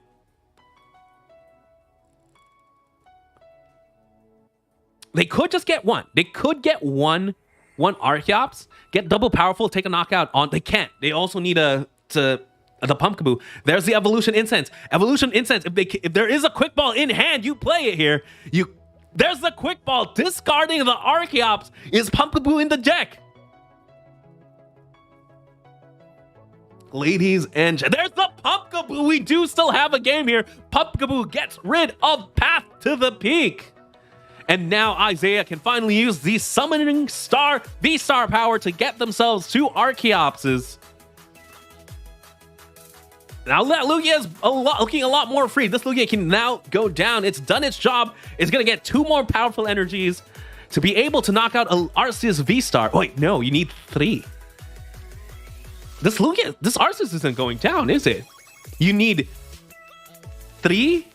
No, you need 2 powerful energies and a choice belt. Without choice belt, you're not taking this knockout. The V-Guard energy, putting in the work here. Something they could do is even find the amazing rare Evoltile to try and knock this out, but you need to save that for Flying Pikachu.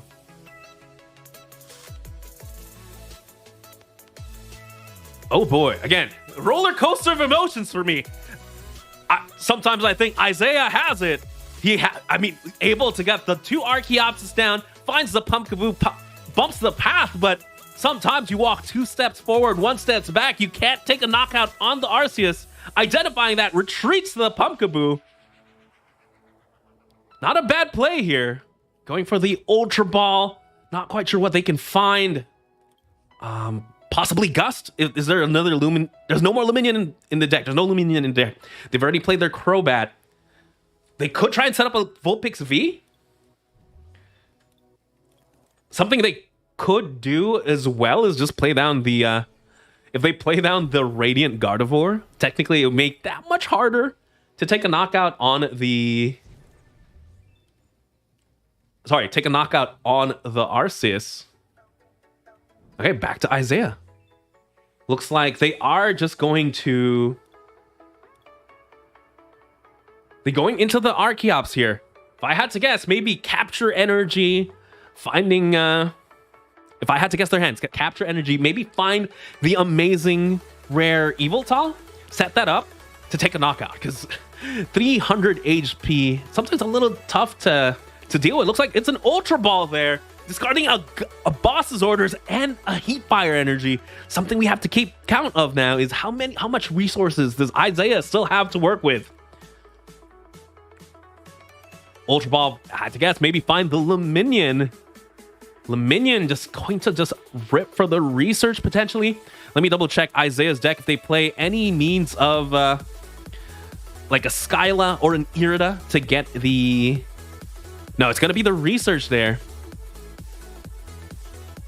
Again, Isaiah Bradner does not play Irida or Skyla. Some Lugia decks now are opting for that, just that nice item, or sorry, that the nice trainer search in Skyla or item search in Irida. So really find those 1 or 2 key pieces you need to get the combo off, to get the Archeopsis off, or maybe find your one-of items in like the Canson Cologne or the harder things to find, like the Choice Belt in this specific scenario.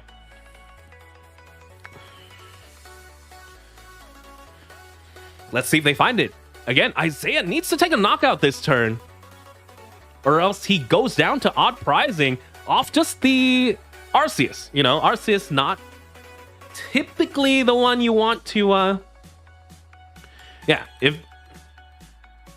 You don't want Arceus to take too many prizes here. Typically, you want Arceus to get 1 hit off, and then you take a knockout on it. That's typically what happens, but this V-Guard energy definitely putting in the work. There's the attachment onto the Archeops, finding themselves the amazing rare Evoltile. They're going to retreat there onto the Lugia. At this point, maybe you just hit. You just hit. You're not going to take the knockout. You go into Luminion for the next turn to take this knockout. That could be a play as well, because either way, you're going down to odd pricing if you opt to... Sorry. For a second there, I thought he Primate Wisdom into the Choice Belt, because I did see a trainer played there, but it looks like it's going to be the Evolution Incense, shuffling the deck up. Do they have the Choice Belt? Primal Turbo. Do you have 1 more powerful? No, they're going to opt to attach there onto the amazing rare. There's a Choice Belt! So this is going to be a knockout onto the Arceus V-Star. Isaiah Bradner takes the lead, goes down to 4 prizes, but now has to deal with a Flying Pikachu. Is there an energy in the discard pile? Is the next question. There is. Raihan is now activated. Raihan able to accelerate an energy from the discard pile. Grab anything you want in the deck and find themselves the Evoltile, but the better option might be that big Parasol. We saw this combo pay off earlier where they had Flying Pikachu and the Parasol definitely saved them here. Looks like maybe just gonna grab the Vulpix V. You know, they're just gonna take a knockout on the Lugia. Yes, the Pikachu will go down. Yes, they'll take down 3 prizes, but they will respond with the Vulpix V-Star, or they can opt to attack with it right now.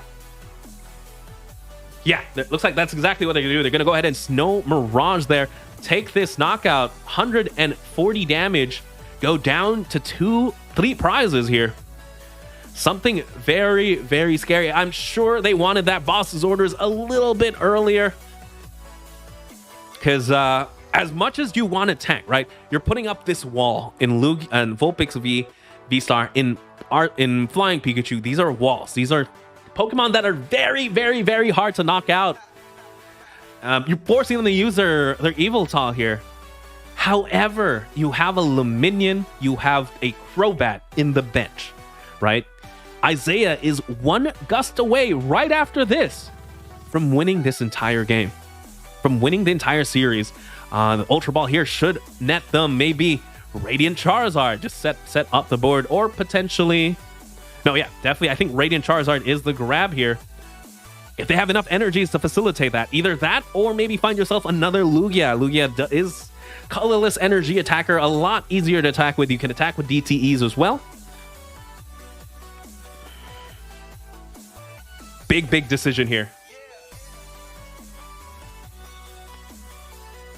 Again, the only thing at the moment that can deal with the Vulpix V-Star is the Amazing Rare Evoltal. Since Isaiah Bradner did get rid of the...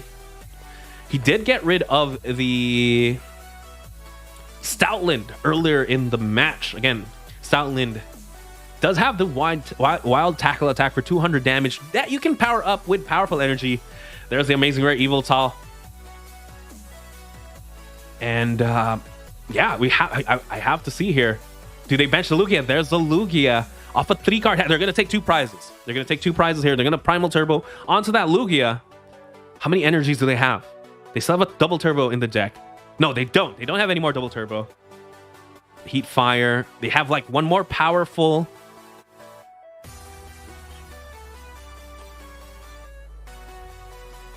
Isaiah here still has 2 captures, a V-Guard.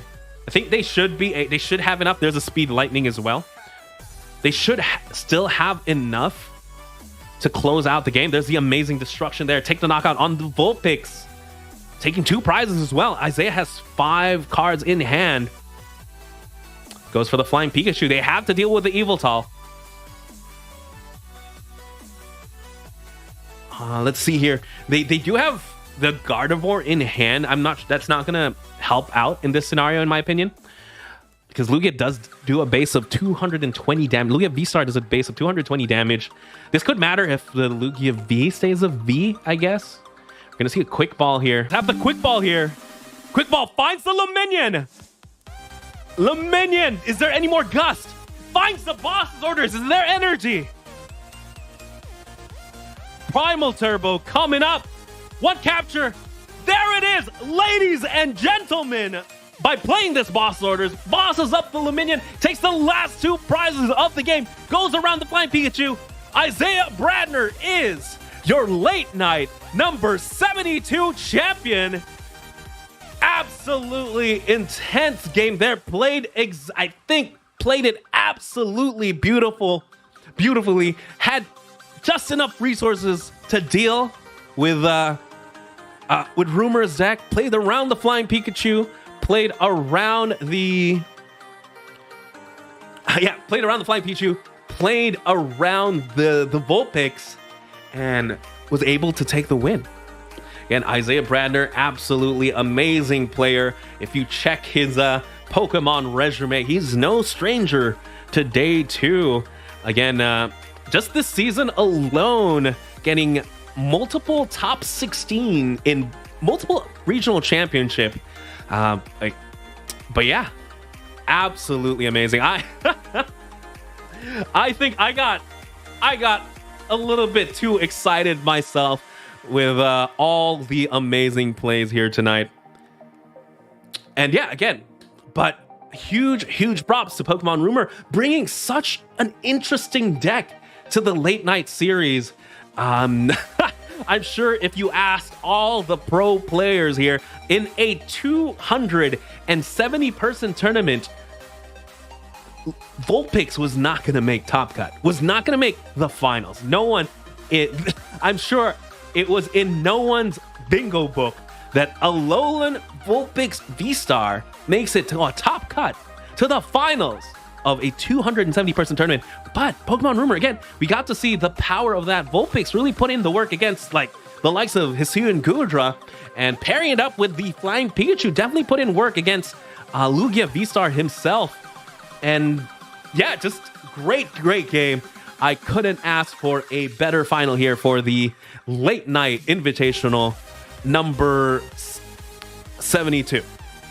But yeah, guys, that's going to be it. That was an absolutely amazing stream. Don't forget to check out the late night events that happen every Tuesday late at night. We have one for the EU time zone, and as well as the North American time zone. And you can be sure to keep seeing this stream every Tuesday for the top 8 coverage. And yeah, we want to see all of theirs battle it out to get that invitation to win the trip and hotel to Japan. I mean, very big stakes, the biggest stakes of any online tournament. And we definitely want to get those people who does to the Pokemon World Championships over at Japan. With that, that's gonna be it. My name is PrimeTimeWizardTv, or you could also call me Wancho. But hopefully you had a good night. Hopefully you guys enjoyed